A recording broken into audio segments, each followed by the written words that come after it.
The host, I don't know if the hostess with the mostest, the hostess. I have hostess. I have a hostess belly.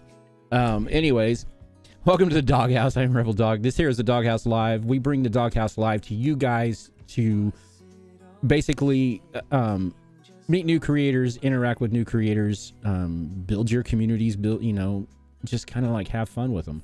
This is an unscripted. I had to think about that today because I had somebody, one of the guests that are coming on here soon. They go, what are we going to talk about? And Tink even asked me, she goes, what are we going to talk about? I go, it's unscripted. I said, so that's not how I'm starting to promote it. This is an unscripted, laid back. We just chill, chat, and talk about whatever, whenever, just kind of like hang out. It's a hangout. That's what it is. It's a hangout. Anyways, now that I'm done talking, make sure that you guys go, and if you guys like what you see and everything else, this channel will never be monetized through Twitch because I want the creators to be able to use the content anytime that they want for anything that they want. So we will not be affiliated, and the only way that we will be partnered is if me and Kamikaze and Twitch sit down and come to an agreement to become partnered. Kamikaze is my partner in this. She is, this is our baby. We're trying to make it for you guys and to help creators and everything else out. So if you like the content, there's a Patreon link right there in the chat. We have a $5 on up to a sponsorship role for $200. So whatever you guys want to do, it doesn't matter. And you don't have to, it's not required. But just some people have asked me before, it's like, well, how are you guys going to make money? It's like, you don't need to be affiliated to make money on Twitch. Anyways, do you guys want to get on with the show? Or you want me to just sit here and talk for the rest of the night? I mean, we can get on with the show. I don't want to talk like that. Anyways, here we go. We're gonna go meet TinkTribe. Have you guys ever seen TinkTribe? I know most of you guys have in here, but we're gonna go meet Tink. You ready? Let's go. Maybe. Here we go. I need to cut that back. Ladies and gentlemen, TinkTribe. Hey, look, I got it right this time. Usually I'm like pointing over there, but it's over here. Anyway, nice. How you doing? How you doing? How you doing? How you doing? So, why don't you start this off for us by telling us who you are and what you stream and what you like about streaming? I'll make it hard. I been streaming. It'll be 3 years on Halloween. Nice. I started a mixer because I only had an Xbox at the time. And I didn't have a PC, so I kind of just rigged that up. And then as soon as I started getting started on Mixer, they just quit. And then I was like, well, I guess I could go to Twitch because at that point I'd gotten my PC and everything. And so, but I stream. I'm pretty much a variety streamer. I stream a little everything. Elder Scrolls. We play Gartic on stream, which is like Pictionary. I don't know if you've ever played that. Oh, okay, yeah. Yeah, the chat can play with you, and so like it'll show like pictures being shown, and then they guess, and it's a lot of fun. And we started playing Life is Strange. We finished the newest one a couple weeks ago, I think it was. But yeah, so I've been on Twitch it'll be 2 years this Halloween. Can you believe it's been that long? No, early the other day I was on stream and I was like, yeah, this is my 1 year anniversary, and they're like, Tink, it's 2 years. I'm like, oh. It feels like it's been longer, but I mean, I guess it's just because I've swapped, platforms and how to start over and all that. So it feels, I don't know. I enjoy Twitch. It's fun. I like Twitch because it's challenging. I know everybody's bouncing because it's kind of funny because I'm seeing all these people. I've seen Twitter. I call it twit. It is a Twitter. 2 Twitter posts today sitting there saying announcement made, we're moving to Facebook or YouTube gaming. They're all following Tim the Tap Man and all of them over there. But, so it's like, so I went to their streams and I'm sitting there thinking it's like, they're not bad. I don't call anybody a small streamer. Small streamer is a banned word in this channel. Right. No, I get it. Because if you keep calling yourself a small streamer or use those in the hashtag, it starts it stigmatizes you and it follows you along. Agreed. So, but yeah, I went to their channels and I'm like, okay, they're not like huge or anything like that, but they're not really, there yet. Right. So I'm sitting here thinking, it's like, okay, they're going over to YouTube gaming, YouTube gaming, because they think they're going to make it better over there when the algorithms on YouTube gaming suck worse than Twitch does right I now. was just gonna say that. When I go to look for a live video, it's impossible to find anybody. I'm like, how am I supposed? I mean, it's it's so confusing. Yeah. No, they're working on it though. YouTube gaming is working on it. This is the whole thing with the moving Tim and all of them over there, the Right. contracts that they got, because what they're doing is they're coming over here to the OGs on Twitch, and they're offering some lucrative deals to move over there so they can rebuild the platform. The guy that's got it, the rumor is that they're working on a better system to be able to do it, but you're not going to be able to get partnered like you can over here. Their partnership is exclusive. They go out and they farm their partners. Oh, so you don't like get a certain point and then they approve you? No, not right now. That's silly. So, I thought that's how it was. I'm not familiar. I mean, I did like think about switching, but then at the same time, I was like, but I don't have any videos on YouTube yet because I don't know how to edit videos yet. Yeah. So it's kind of like it'd be kind of the same thing for me in a sense as Twitch, and then having to move over my community over there would be kind of it would be hard. I mean, So, I would say, get your foot, if you're going to go to YouTube gaming, get your foot in the door, with, getting your page set up, post videos and stuff like that, like, to help you out over here. And then once they get everything down, now I'm not saying that's good. From what I've heard, that's not going to be like the overall plan. You're going to be able to apply like you can here. But right now, until they get it built up, they're farming their partners. So, gotcha. Because they're wanting to get the audience over there, because right now they don't have a strong enough audience on the gaming side. Yeah, I like I said, when I go over there to look for anybody streaming gaming, I can't figure. I mean, it just seems to just all be together. There's it's not organized, and it doesn't like pop up automatically and say, "Hey, this person's live." And I guess unless you have your notifications on, I'm not really sure how that works. Yeah. So, what's up, Mister? Is that Mister from Mixer? Yes, it is. What's up? How are you? It's been a while. Probably over a year.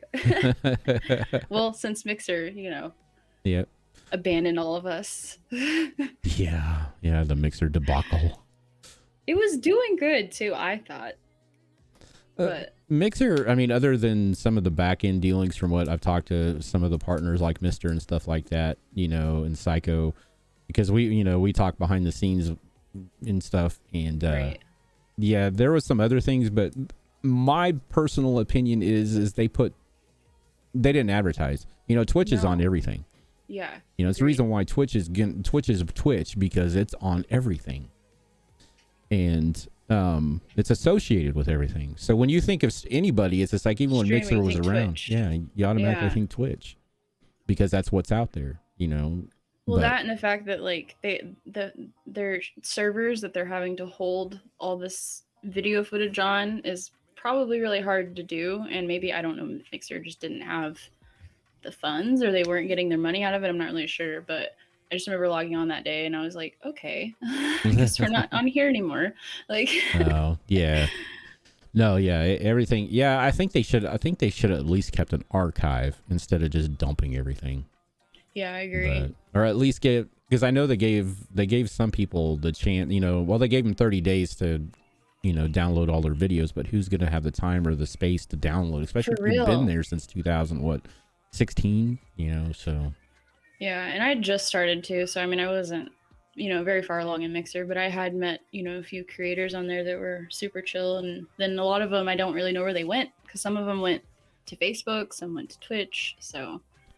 Yeah. So Facebook, I don't know if I'd want Facebook. No, Facebook until they separate their platform from their social. Yes. Yes. I will not stream. I use it for advertising purposes only. That's all I use it for.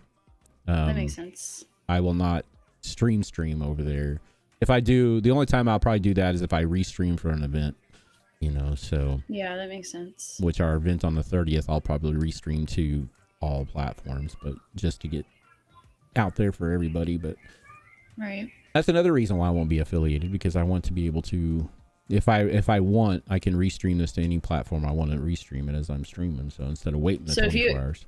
If you accept that affiliate, then you can't How long is it a period? You can't stream. You cannot stream if you're an affiliate on here. If you sign the affiliate contract, you cannot stream or upload any VODs anywhere for 24 hours. They have a 20.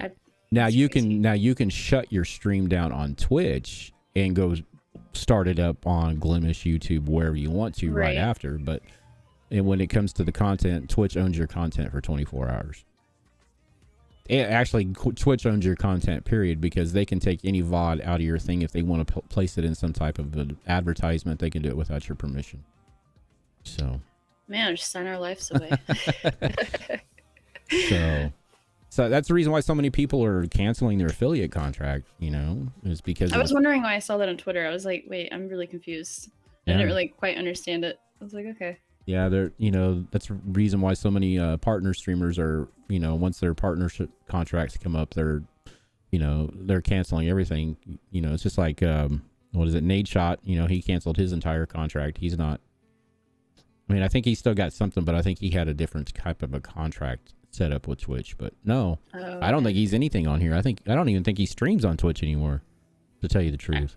I've only seen him on YouTube, so I had no idea that he actually streamed on Twitch. But of course, like I said before, like I don't have the time to watch a lot of streams, so I kind of like don't, I like find out later after everyone already knows, and I'm like, wait, what? I'm confused. But no, yeah, Twitch isn't bad. Everybody, the only people that I hear, they do have some work to do, with the discoverability platforms and stuff like that. But you were telling me that you could pay like $1 now for a boost? Yeah, it came out today. Like there was a thing I just saw before we started doing this, and it was saying that you could boost people's, like if you're viewing a stream, you can boost it for $1, but the profit of that dollar only goes towards Twitch. So it's like advertising yourself, and you may not even be recommended to other people. I guess it's to like get your stream out there, but at the same time, I don't really quite understand where they're trying, like the point they're trying to come across, because I don't feel like, you're going to benefit very much from it. No, because I'm, and that's one thing about discoverability. Or everybody's like talking about moving. It's just like, well, you think about it, they're moving all these people, all these big names over to YouTube, where they're going to find a different community on YouTube, right?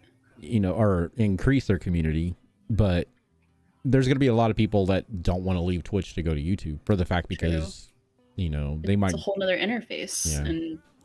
Yeah. And that's like kind of like what they did with Mixer when they brought Ninja over, and then Mixer quit and he went back to Twitch. It's just, their community is so big that it's hard to compare to that, Yeah, it's crazy. They'll get there.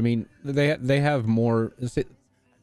My thing is with Twitch is that they didn't have anybody really complaining about it. They were just, when they first started, you've got all these people now. Well, it's the influx. It's from the shutdown, everybody wanting to become a streamer and everything else that's really pushing the fact that, what did I put? I seen the stats. I tried to do the stats. The streaming in 2020 and 2021 went up like almost 15%. On Twitch, they grew 15% in just that year. It's crazy. It's like you have more streamers than you do viewers, honestly. But yeah, because I think there's like 90-some thousand creators on Twitch, and there's like over 5.2 million viewers or 3.2 million viewers. It's a lot of people. But some of the content I've seen that they recommend to me, I'm like, I don't recall watching anyone lick a microphone before, but okay, cool. You know what I mean? Like just stupid shit like that. I'm like, what? Yeah. Why is this recommended to me? Like, I don't do this. Like, That's all right. I get subs from people that I'm not even followed to. And it's yeah, me too. The other day I saw that and I was like, I've never even been in their stream. Yeah. Like what? I don't understand some of the stuff.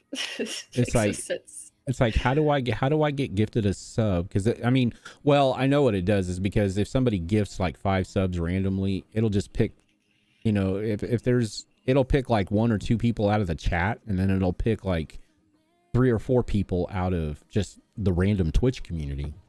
Oh, so it's not their followers? No. Weird. It's like, that's, yeah, because I found that out the other day. Somebody told me that. It's like, yeah. And if you read the little fine print, it says that it'll just pick somebody randomly. Yeah, but then the next month, if those people don't have any clue who you are, and then you lose those subs anyways, because those people are like, who is this? You know what I mean? Yeah, because if it's somebody I don't watch, I mean, if it's, I'll go to their channel and like, I mean, if it's somebody I like, and they got good content or whatever, I might consider, continue to sub to them. But if it's somebody that I've never even heard of. Yeah, you're like, what is this? It's kind of like Twitch forcing your hand. It's like, oh, go over here. We're enticing you. Come here. Right. Come here. They're recommended to you.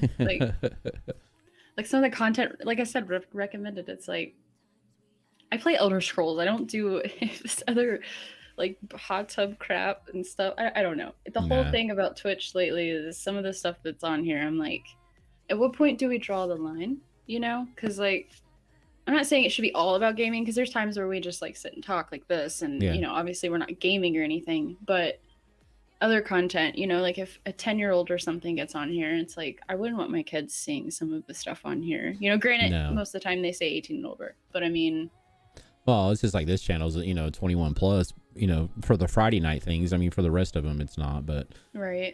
I just leave it mature rating, and mature, it doesn't mean that you have to be, I mean, I really don't Exposed. care. Yeah, mature to me means that you come in and you act mature. Right, exactly.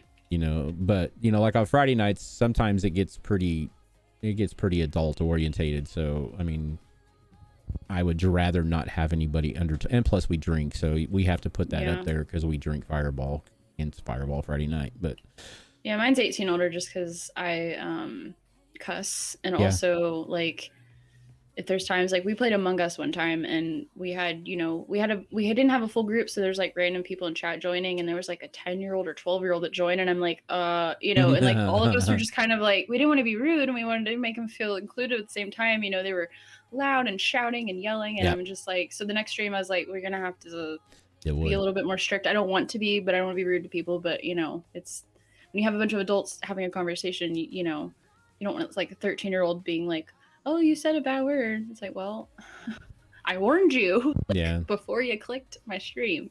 So yeah, and I think that takes the liability off of Twitch and off of the content creator, is that they have to bypass that by clicking yes, I agree. Right. So if they agree to all that crap, then they're gonna have to just, and there ain't really nothing they can come back and say, Mom, she said a bad word. I know, right? It's like, ma'am, did you read my page? It says 18 older, like, it's a cuss. Like, I don't. It's like, I'm waiting for that day. I'm waiting for that day that a parent comes into my chat and sits there and says, so why awkward. are you doing this? It's like, why is your child on here and you're not paying attention to them? Because if they're under the age of 18, they're supposed to be accompanied by you while they're on here by terms of service. Well, that's a problem nowadays. People, like, parents will just get these tablets for like 6-year-olds and just hand it to them so they can do whatever they want, and then their child's like doing God knows what on there, and then they get mad about it. It's like, you just threw it at their kid to do whatever with. I mean, do you have parental controls on there? Like, can't get mad at the streamer, I mean, Microsoft, I mean, if you have a Windows-based computer, which 99.9% of the computers out there are all Windows-based, they have an age verification. If you sign up your kid's email address and you put their birth date in there and it's under the age of 13, you cannot do shit, and you can't go in and change it. Really? I did not know that. Tried, because I accidentally put my stepdaughter's birthday in wrong. And I went in there and tried. Once you sign that account, you've got to delete that account, and that account really never deletes. Oh, wow. So you're stuck with whatever you put in there. So, I mean, if Microsoft can do that, Twitch can do it. For real. Agreed. Yeah, Max said age verification on Twitch would be nice. Yeah, it would be. But I don't know. People can make that up, so. Yeah, it does. Yeah, because a lot of people... I mean, I know there's communities that have come through this channel here doing this, like the Raven Arm. My Friday night community is not set up for his community, so it does not hurt me. It does not hurt my feelings, him not being able to raid us, because I know most of his community is not is not set to, not in sync with our community on Friday night. Right, right. Yeah, because you probably have, when you dress up and do cosplay and things like that, you do attract the younger Yeah. crowds, I guess, because it's entertaining. So then you kind of have to have that in mind when you're streaming, because it's like that's one of the reasons I made mine 18 older. Not that I'm doing anything bad or anything. It's just I want to be able to feel like I can talk about topics that maybe not suitable for children, and I don't want to have to like watch what I'm saying because of that. But I mean, at the same time, I guess that's what you take on when you are a content creator. You never know what kind of audience you're going to attract. So Exactly.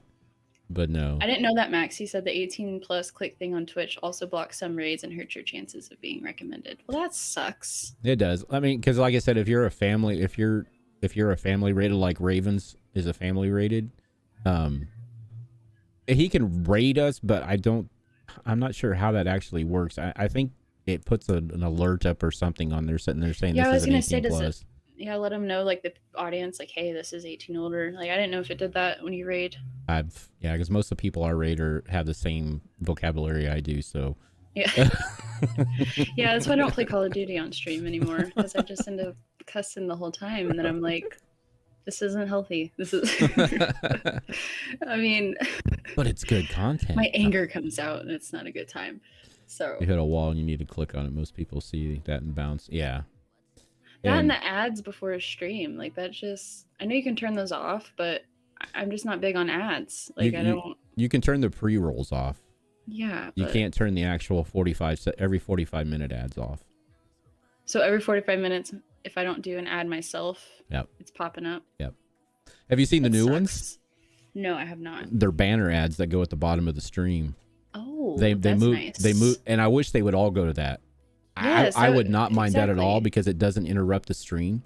It just what pisses me off. it just kind of, like where the banners are, where it says a doghouse and your name at the bottom. That's basically what it does. Is the banner pops up and it shrinks the stream and moves it up. But the stream is still there. That's good. Because that's one thing that frustrated me is like if you're talking about like a serious topic or something, and all of a sudden cut ad break, or you miss out on what the person's talking about. So then you're like, you come back to the stream and you're like, what did you just say the last 30 seconds? Because I didn't catch that. Like, I think that's something they're playing around, because I noticed I was over here working one day and I kept seeing the screen move, and I'm like, why is it moving? And I'm like watching the stream that I was watching, and then all of a sudden it did it again, and I'm like, oh, that is fucking cool. And it's just like, it's the old style web banner ads. The 780 by 60 banner ads. Yeah, like on YouTube, sometimes they have those too. That went away for like years after they came out. But I mean, I can understand,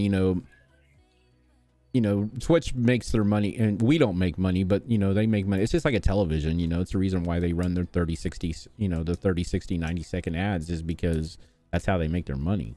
Yeah, and I think if you run your own, because I watch a lot of Devin Nash. I don't know if you know who he is. He does like a lot of statistic videos on YouTube, and I love every video he comes out with, because it's very informative. And it, since I work, I don't have a lot of time to like get up with the times. So when I watch his videos, it's informative, and he talks about the ads, and he said a lot of times if you run your own ads, you can make money eventually from it, but it's not a whole lot.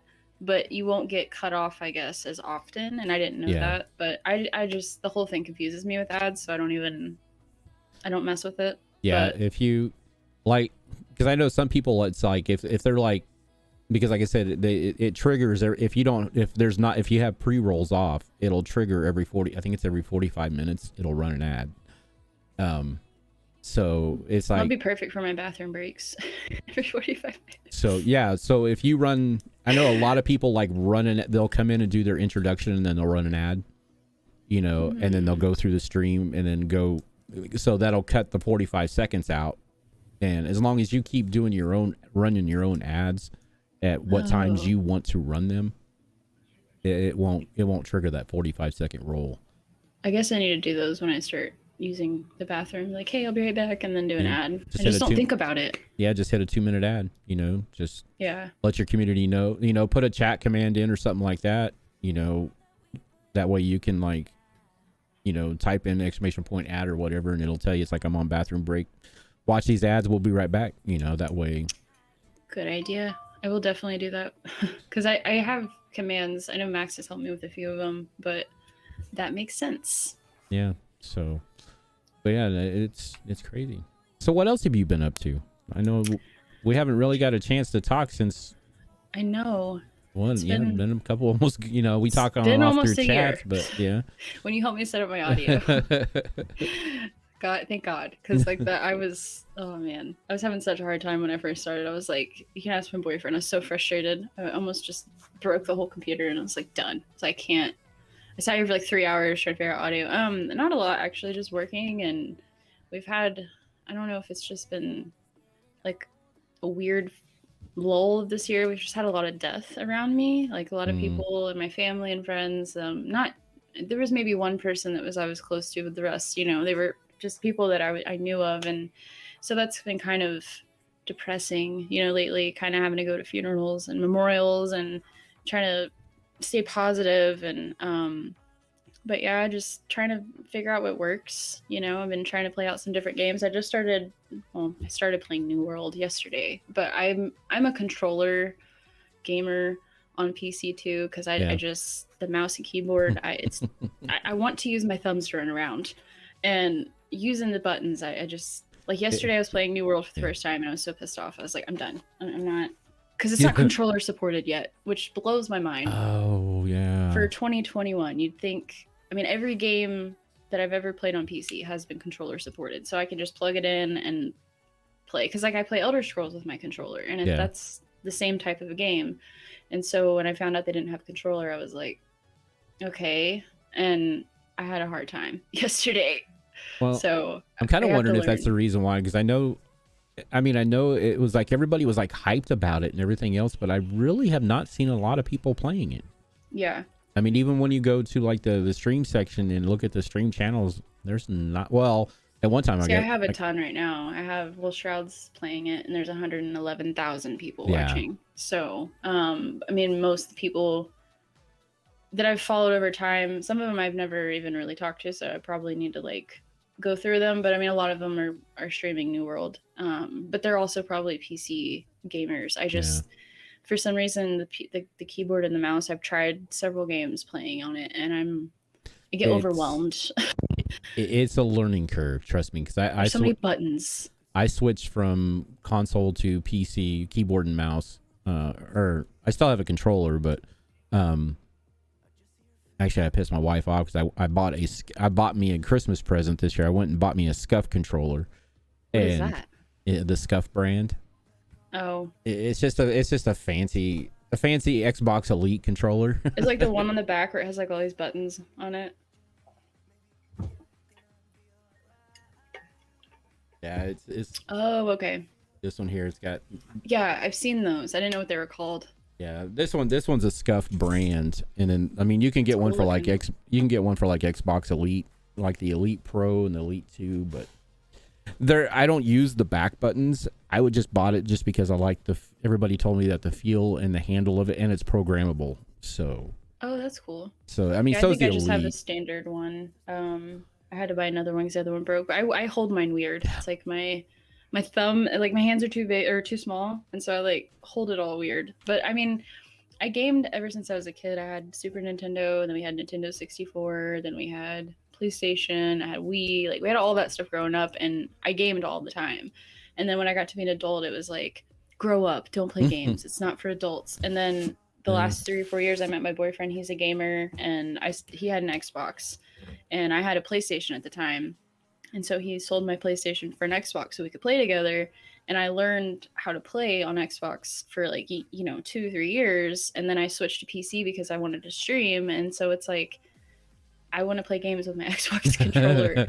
And so when New World came out, it looked so fun, and I enjoy the game. It's cool. The graphics are cool. Like the concept is awesome. It's just especially for people that can't play on keyboard, if they have some sort of disability, it's like you should at least have that option too for them to be able to use their controller. Because some people just want to Yeah. chill on their couch and play and not have to sit on a chair for hours at a time. Because my hands start to hurt, like Yeah. so. But yeah, I've been playing that. I've been playing my Nintendo 3DS. I play Pokemon, so I'm trying to figure out how to get that on the PC to stream it, but there's like it's like all complicated sort of situation. You have to like get a capture card, and Yeah. so some people have to send them off to get one and put it into it, and it's like $300. Stupid. So the one that I did find, it was like a camera someone took on their phone on a stand, and they're recording their gameplay on the DS and then streaming that for a capture card to the PC. And I'm like, oh my god. So how are you gonna play like this the whole time? Like you can't move because the camera's on it. So Yeah. I don't know, but I really want to stream it. It's just the Yeah, 3DS is. I've never. Yeah, because I'm gonna get a Nintendo, whatever you can play the Nintendo games, because I miss the Nintendo, because I grew up on Atari and Sega and Nintendo, and so it's like I know Atari and them aren't ever coming, but you can still buy the systems if you can find a way. They have hookups to where you they have hookups. Yeah, they have them for the Super Nintendo. It's just the 3DS for some reason. There's no way to, unless you use an emulator. But I've also read that that's not. I don't know if it's legal. But I mean, if you own the game, I think it's okay. But I don't know about Streamwise if that's okay to use that. You know what I mean? So, because I'd love to stream Pokemon. I mean, I grew up on Pokemon. I had Pokemon cards. I had every Pokemon game. Like even back when we had Game Boys without the light on them, like we'd go on road trips and I'd be in the back seat with the light on. My dad's like, turn the light off. You're not allowed to have the light on. I'm like, I can't see the screen. We didn't have a light on it at that time, but I would still play, you know? And then they came out with the little plug-in light that you could use on it. And then the next one, I think it was Game Boy Color. It finally had a light on it. But to see how far we've advanced is insane. Like even with phones, just like in such a short time too. I mean, it feels like forever, but it really has not. I mean, it's just like Twitch. Twitch is only. I mean, streaming has only been around for 10 years. That's it, really? Yeah. You know, 2011, 2010. Yeah, I guess. Yeah, I graduated in 2009, and when I was a freshman, so it was like 2005 or 6. That was when cell phones were like starting to become a thing. Yeah. Everyone had one, but they were of course like the little crappy flip phones with the shitty camera, and you couldn't call after 9. And I mean that, you know, I'm used to the buttons where you have to press 3 or 4 letters to type, you know, and these kids are like, I'm like, you don't know how hard it was, okay? Like they have iPhones, and at 5 years old, I mean, I had to wait till I was a freshman in high school to even get a phone, and even then I was restricted. Mom's like, you know, you can't call anybody, your minutes, and it was just so like now is just bizarre to me. I mean, that was only, like I said, you know, 2004, 2005 when MySpace was a thing. Yeah. And see how far we've advanced since then is just it's crazy. It's like technology just blew up. I mean, it's good. There's good and bad parts of it. You know, I mean, back then, you know, if you had to talk to somebody, it was always face to face. Yep. We didn't have the comparisons of social media or, you know, seeing what somebody else's life is like. I mean, you just lived in the moment, and now it's like I feel like it's a little bit harder for kids nowadays to fit in the world, you know, because they have all these challenges of having the newest this or the best this, and I mean, well, I feel like it's that's harder. A lot of the kids too, because you know they rely on, you know, it's the reason why so many things, what was it, like a few years back before all this other stuff happened, the movement was to try to get kids off of social media because it was causing mental distress, because they would wake up from, you know, 7, 8, 9, 10-year-old kids would wake up before school, check their social media, their Facebook, you know, and see how many likes they got, you know. Yeah. You know, Twitter's status. Yeah, Twitter's not much. Twitter's more of a business, and it's really not like a kid type social media. So and they don't promote that. So, but Facebook, yeah, you'd have to get up and find out how many likes you had, and if you didn't have a post that didn't have a like on it or something like that, that would destroy the kid. Yeah, you're like, oh, nobody likes me. Like, you know. I mean, you know, People crack me up because they sit there and it's just like, and unfriending you is just like, it's like crossing your, you know, it's like you know what it used to be when we unfriended people in school. We canceled you out of the yearbook. Right. I still have yearbooks like that. And I look back at them, I'm like, God, you're so rude. Like just people that were mean to me, and I just like blacked out their face, or like my mom like goes through it like, what is that? Why'd you? I don't like them. They're mean to me. Okay. Like That was our cancel culture. Or like Scratch them out. MySpace with the top 10 friends. Why am I not your top number one? Yeah. Like, and you're like number 8 and they get upset. It's like, I don't know. I just remember MySpace was so cool because it was like you could see people online. It was like just it was a different time, Yeah. you know? Now, and you had like a song on your page. Yeah. You could customize all I mean, back in the day in school, in high school, our library, we had computers in there. And of course, at that time, we still had to like go in encyclopedias and like research stuff for papers. We didn't have Google. But you know, we would like hack it to where we would change the HTML to where we weren't blocked from MySpace, and we'd fix it. And at this point, I wouldn't have no clue how to do that today. But back then, for some reason, it's like we were really smart. Like we would just figure it out, like how to get through the firewalls and stuff. But I mean, I wish we had Google when I was a kid because I was a very curious child, and I would ask questions to my parents all the time, and they're like, I don't know the answers. So as an adult, it's like, oh, and Google it. And like, you know, you see an actor, you're like, who is this? And you just answer right there, you know?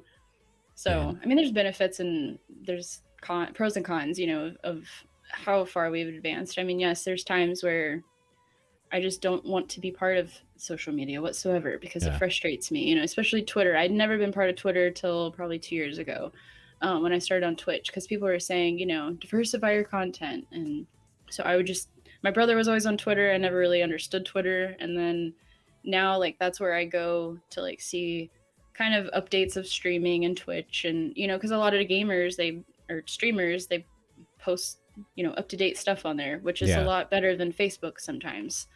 But when Facebook came, MySpace just went out the window.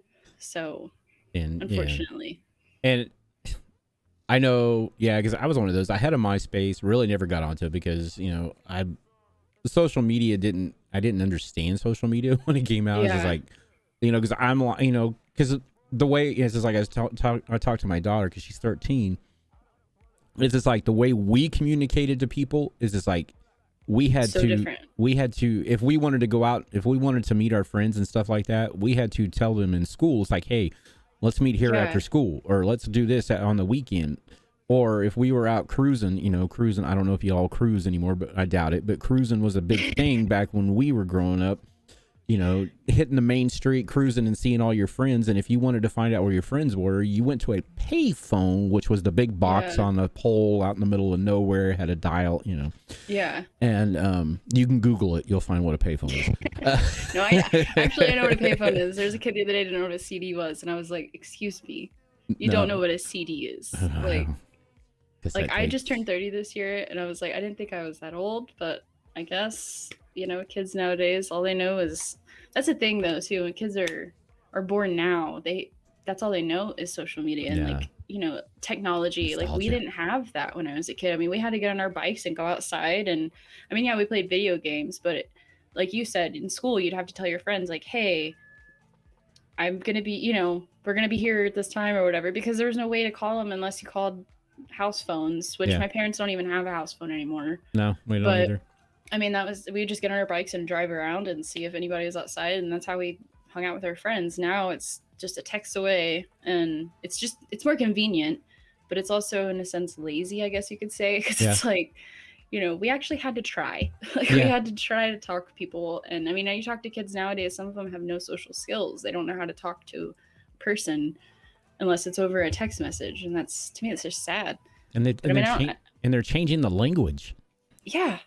I mean, like, it's like when I first started streaming, you know, I tell this a couple of times throughout the when we talk about this subject. It's like there was, what was it? Oh, I was talking to somebody, and you know, I sit there and asked them a question, or I made a comment or something like that, and they went, "Okay, bet." I'm like, "Excuse me."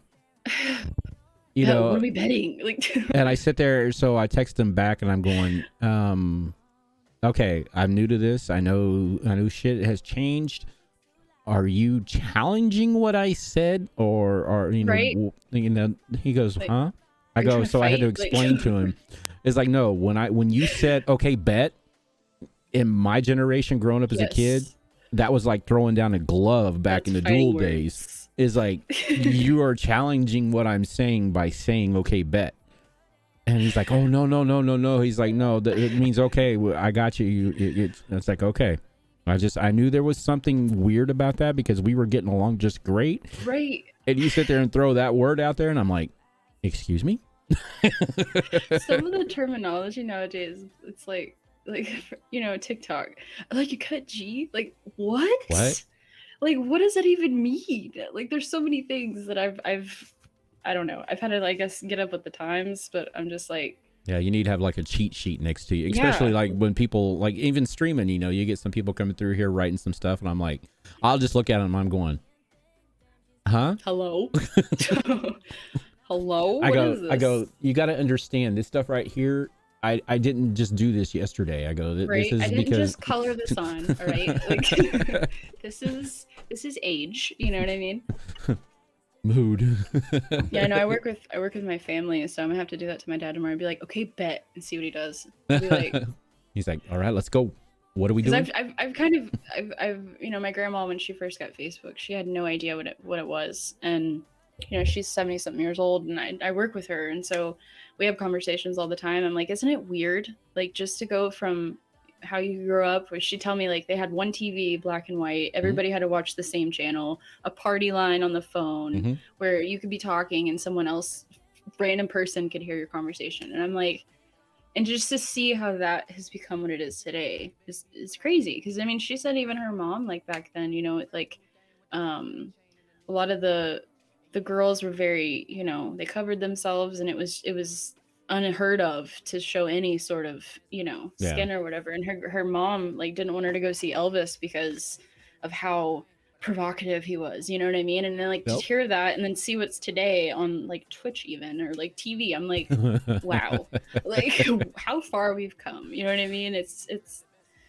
crazy. But when she first got Facebook, she's like, she thought the news feed was people talking like directly at her.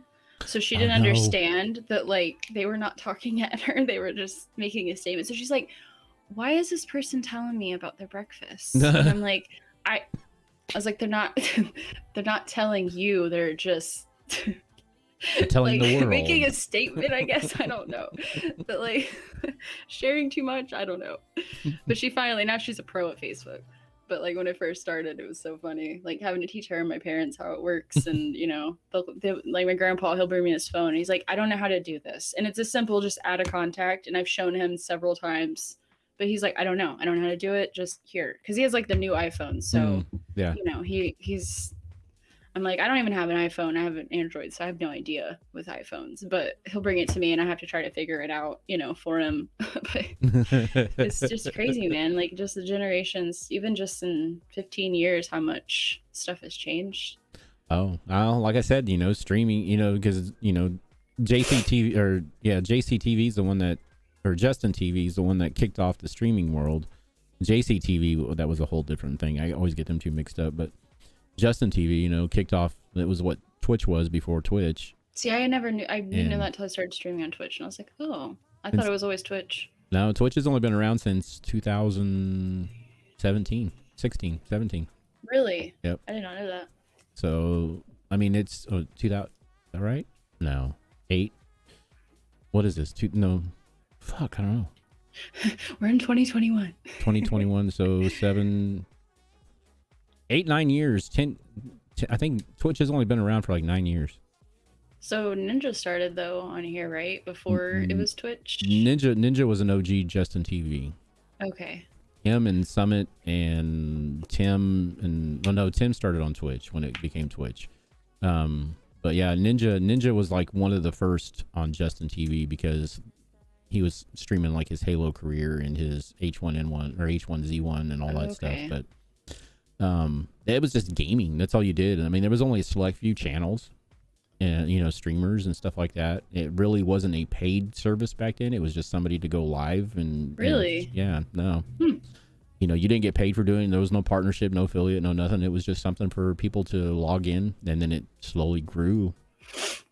And then when Twitch took it over, I think actually when Twitch took it over, I think it's when it started to become monetized. Well, that and the contract they have with Amazon too. Yeah. So that's probably what made it so money involved, Yeah, because Bezos bought Twitch for like what, $8.2 billion or $1 million or something like that from That's Justin, so or much money. bought Justin TV from and turned it into Twitch. Jeez. But yeah, just I was wondering how that worked, like the transition, because I heard Justin TV, I just didn't know like what that was compared to Twitch, or if it was like they just bought and changed the name, or Max said Justin TV is mostly pirated videos, international stream. Okay. Yeah, it did. The kid just created it just for that, and then he opened it up to streaming, and that's kind of what kicked it off, and then he sold it to Bezos. Yeah, dude's like, he's like swimming in money. It's insane. But yeah, no, it's just amazing, you know, coming back, you know, looking back, it just doesn't seem, it seems like it's been around forever. I mean, it seems like it's been around for 20, 30, 40 years, you know, but yeah, 8 years, 8, 9 years is the most. Yeah, I try to think back like when I didn't have a phone, and I'm like, wow, I survived like 18 years without one. Like, yeah. What is that? I don't know what that feels like anymore. I mean, I don't know if that's sad or cool, or I mean, there's, like I said, there's benefits of it, but Mixer started in 2016, 2017. Twitch was still in its infant stage. So Twitch started out in 2006, I believe. 2007. Okay. But that's a long time. I mean, it's longer than I thought it was. Because I didn't really start hearing about Twitch, I guess, since I started streaming and looking into it. But June 6th of 2011 is when Twitch started. Okay. So 2 years after I graduated. So it's 10 years, you know? Yeah. But no, wow. Yeah, Mixer started in 2016 as Beam. And then, yeah, that's what I heard. Yeah. And then when Beam sold, when the two kids, they were basically kids, they were in their 20s, sold it to Microsoft, and then it became Mixer. Shit, I wish I could sell a company to Microsoft. Yeah. Like 20 something would be nice. No, I had a hard time turning 30 this year. I cried all week. My boyfriend's like, what's wrong? I'm like, I don't know, I'm just old. Like it was just like it's like one of those things, you know, when you turn a certain milestone, you're like thinking they'll be different, you know. And yeah, I mean, I've been through so much in 30 years that it's like, I don't know if it feels longer, or I don't feel like I'm 30, but I mean, we had a good like little party with my family and stuff for my birthday, but I had a hard time with that. My mom's like, 40 was hard for me. I was like, well, 30 is hard for me at the moment. I don't know. I think it's the reason why I quit doing birthdays, you know, because I turned 48 this year. Actually, this month I turned 48, and I'm like, I don't feel 48. You know, people think I'm lying when I say I'm 48, but I wouldn't have thought you were, honestly. But it's just like, I mean, like I said, I don't do birthdays for that fact, because, you know, I'll do other people's birthday. I love everybody else's birthday. I do too. I just hate mine. Yeah, I do too. I don't hate it. I don't see. You dread it. But I'm one of those guys that don't see a point in the big hoop to da, because I guess it's because when I was growing up, you know, my parents, my dad passed away when I was little. So when my dad passed away, most of our holidays and everything else just kind of like went out the window. Yeah. You know, as a family type thing. And now I'll sit and watch a nostalgia movie, but I know I got Paramount Plus the other day and started watching Blue's Clues. Man, that brought back so many memories. Like sitting in the living room as a 30-year-old woman watching fucking Blue's Clues. Hey, like, I used to watch. What are we doing? Blue's Clues. I still know the male song and everything. Yeah. Like, I hated it when they changed the Steves, or was it Steves? I was so, I was so traumatized when that happened. He like left us, and then didn't hear from him until like a couple weeks ago. He comes on and he's like, he goes, "You're looking good. I'm, all this stuff," and I'm like, you know how much trauma there was when I was like 10 years old, and you just pieced out like, "Hey, I'm going to college." Like, what? I didn't know what that was. Yeah. I had no idea. And then they brought in this like random Joe dude. Yeah. Wasn't the same. And now there's another guy. Yeah. I'm like, what? Like, I don't know. But yeah, I mean, it was kind of cool to see that video he made, after all these years. But I was just like, as a kid and somebody like abandons you and you're sitting there watching the show every day. You're like, why are you leaving me? Like, I know, it's just like shows end, and you're like, oh man. I know, it's just like season finales or not season finales, but like when they started, it's just like because I grew up on Friends, You know, Yeah. that was a kicker for me when Friends disappeared, and it's just Oh, like, I bet. you know, it's just like that was You're my like, you can't end now. yeah, that was like, you know, in my time where, you know, that's what I went to, you know, that's what they make those shows for. It's just like for people Right. to relate to, and it's just like, you know, I didn't have very many friends growing up, so it's I like didn't either. they were my friends, you know, Yeah. literally, you know, Yeah, it was a huge Chandler, loner. Monica, you know, all of them. It's just like, And you feel like they're your friends, so like when they're gone, you're like, you know, it's like you're I don't have any abandoned. friends. Like, You know, and then they brought out, you know, then when they brought out Big Bang Theory, it's just like, okay, here's the new wave Friends, and then did they stop making that show? yeah, they canceled it 2 years ago. I'm like, Because I started watching that the other day for the first time, and I was like, how did I not know about this show? I mean, I've heard of it, I never watched it, and I never actually seen Friends until recently, because we had a freeze down here in Texas, and our pipe busted in our house, and yeah, like right over our bed, flooded the whole room, and it's a rent house, so like we called our landlord, and we're like, hey, pipe busted. So we moved in with my parents with our two dogs for like over a month, and we didn't have yeah. we don't have cable. I just have like, you know, internet, and we watch Netflix and things like that. And so my parents' house, they had cable when they had Friends and all that. So I mean, we watched a lot of that when I was there, but it was like the first time that I'd ever watched it. I'm like, this is why everybody watches this show. It's pretty good. Yeah. Yeah, I mean, yeah, I just think cancel because everything gets canceled. But yeah, no, yeah, because Friends was like the longest running show of 10 years, and then Big Bang went into through 11 years. Oh, wow. So I mean, and I don't know if you're into a lot like the CSIs and stuff like that. Oh, yes, I love crime. Did you see what's coming back in November? CSI I Vegas, Ooh. the original with Grissom. I used to love watching that all the time. Oh, I love CSI. I listen to like crime documentaries constantly. Like the Gabby Petito case, I have been obsessed with it. That is going crazy. It is nuts. Like man, I guess just because like it's current time, you know, and it got so much press and still is getting so much press. But like, who leaves their fiance in the middle of the fucking desert and takes their car back home without her? Like, what? And then disappears. Like, yeah, and it just disappears. Like, it's just the whole story in itself is. I love crime and trying to figure things out. Like, I got called in for jury duty, and most people they don't like doing that. And I'm like, oh, I'm excited. I was so excited, even though the case that we had was just so boring. Like just somebody hitting somebody and they were suing them or something. And I'm like, why didn't I get a good case? Like what is this? Yeah, I've been practicing for how long? Like this is what I get, you know. But yeah, I want to do like podcasts and things like that, you know, kind of do this sort of thing or talk about, you know, mental health and things like that.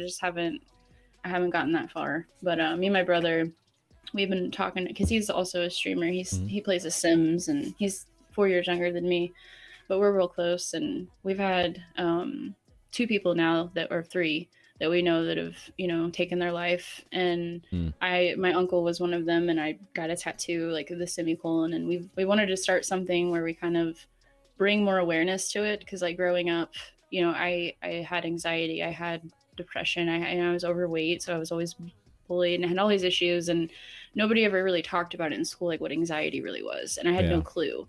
And then I got older, and one of my friends described it to me as like a ball of energy in your chest, and I was like, man, that's what I feel like all the time. And so I started researching it, because I mean at that time obviously we didn't have Google and things like that, but it was always like hush hush, you know, in school and like around anybody. It's like if you talk about your problems, like that's not something you talk about. And it's like, why though? Like, why are we not talking about these things? Yeah. I mean, that's part of the reason why some people do take their lives. It's because they have to feel like they can't express themselves, or do they feel alone, or, you know, so many people have told them, you know, you're fine, and then they're not fine, you know? Yeah.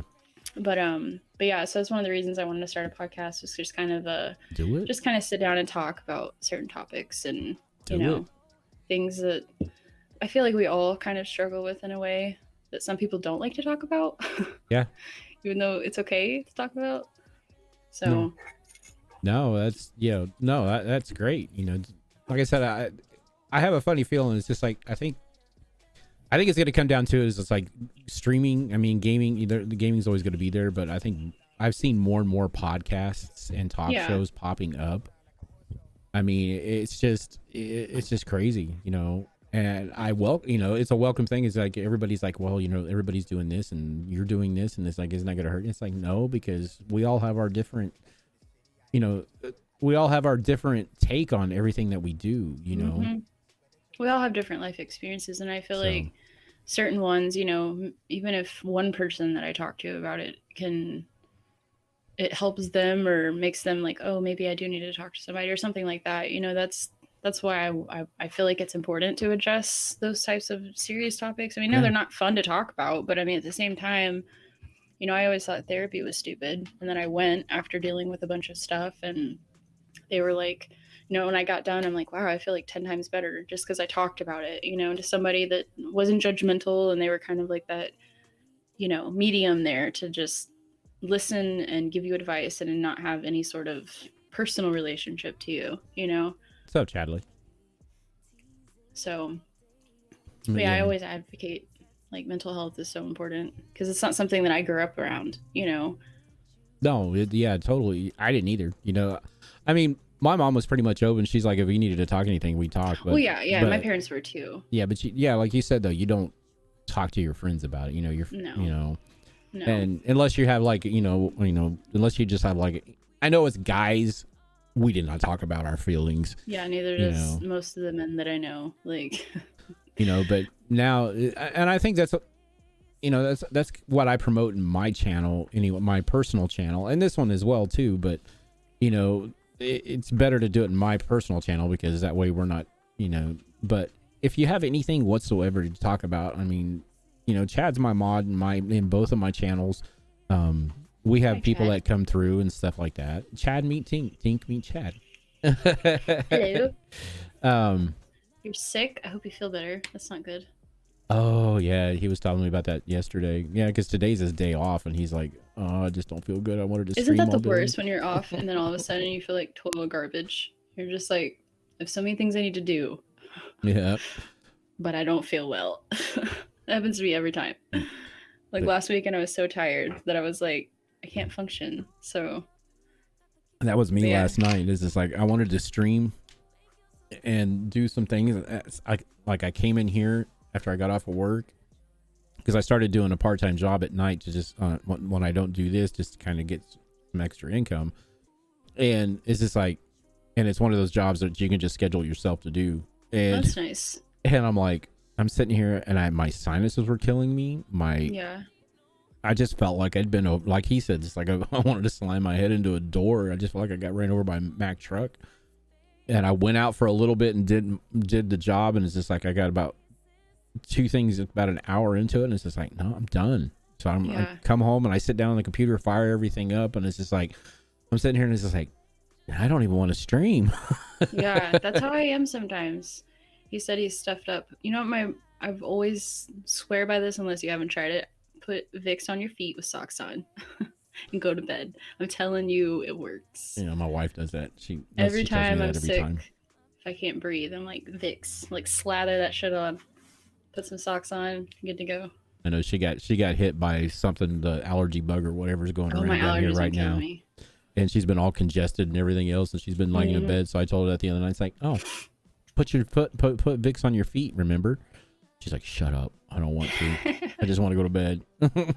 He said I put Vicks almost everywhere. Well, dang. Be careful about putting it everywhere there, Chadley. Yeah, I was going to say I wouldn't, not everywhere, but I get what you're saying. It might liven you up quite a bit if you put it in certain places. You might feel great. I don't know. Yeah, my allergies down here in Texas, it's hit or miss daily. I mean, one day it'll be hot and humid, and then the next day it's cold. Like the other day we had like 50-degree weather when I woke up, and I'm like, what is this? And then my nose is constantly running.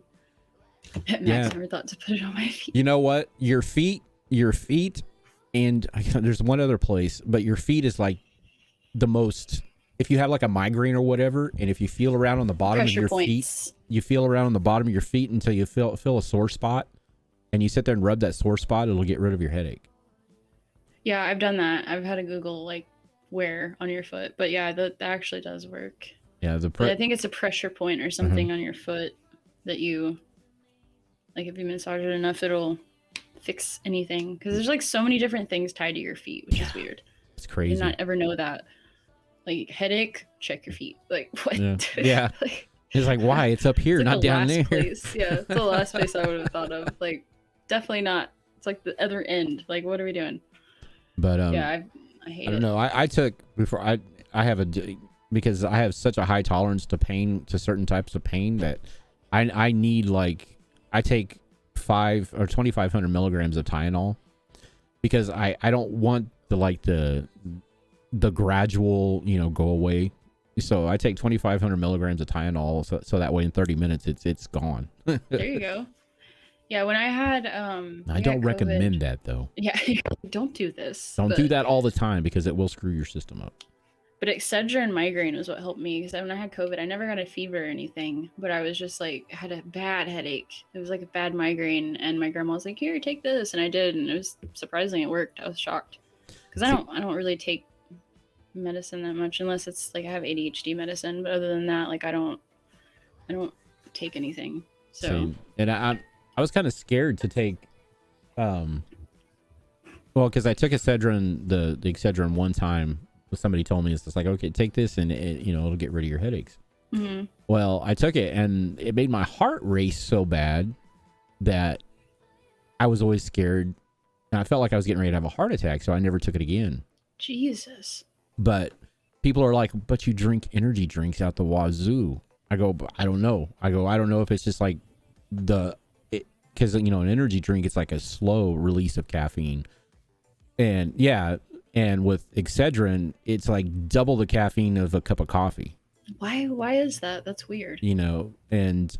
But I guess because in the Excedrin, I guess with me, it's just like taking a pill with that much caffeine in it. I guess it hits me differently than drinking an energy drink, but I don't know. Yeah, because I can drink, I can drink 3 or 4 Monsters, or not Monsters, but Red Bulls, and you're fine. I mean, I'll feel a little. I can feel when I've drank too much, right? But I don't. My heart don't sit there and race like it does when I took that Excedrin. And I haven't taken it since then. I don't know if it still does that to me or not. And I don't know. Maybe I'm allergic to something else that's in there that made it do maybe. It. But yeah, so I stayed clear of Excedrin just because of that one incident. Yeah, after I had my gastric sleeve surgery, my surgeon's like, "You're not allowed to ever have caffeine," and I'm like, watch me. I'm gonna test the waters on that one. Well, if I do, it hits me like that. So I have to be careful, like taking the little energy shots or the pills or something. I did one time and it like made me feel like I was gonna have a heart attack. So I was like, oh, I'm not gonna do that. But I mean, who drinks non-caffeinated coffee? Like, what's the point? So, like, I like tea. Like, I drink sweet tea all the time. I don't know if that's just like a Texas thing or South thing, but he even like when I had my follow up with him, I had sweet tea in my cup, and he's like, "What are you drinking?" I was like, "Decaffeinated tea." He's like, "Is it really?" I'm like, "Maybe." I mean, I couldn't have alcohol for like 6 months, and the first time I did, I was out with some friends, and they're like, "Let's do shots," and I was like, "Okay." So like, don't want to be the oddball. I was like, "Let me take a shot." Thank God I was next to a trash can. No. I can't do those anymore. I mean, I could sip on it. Yeah. But then everyone's like, "You're weird." Like, they're sipping on a shot. But I mean, I can't down it. It like, honestly, it'll just makes me sick. Yeah. So.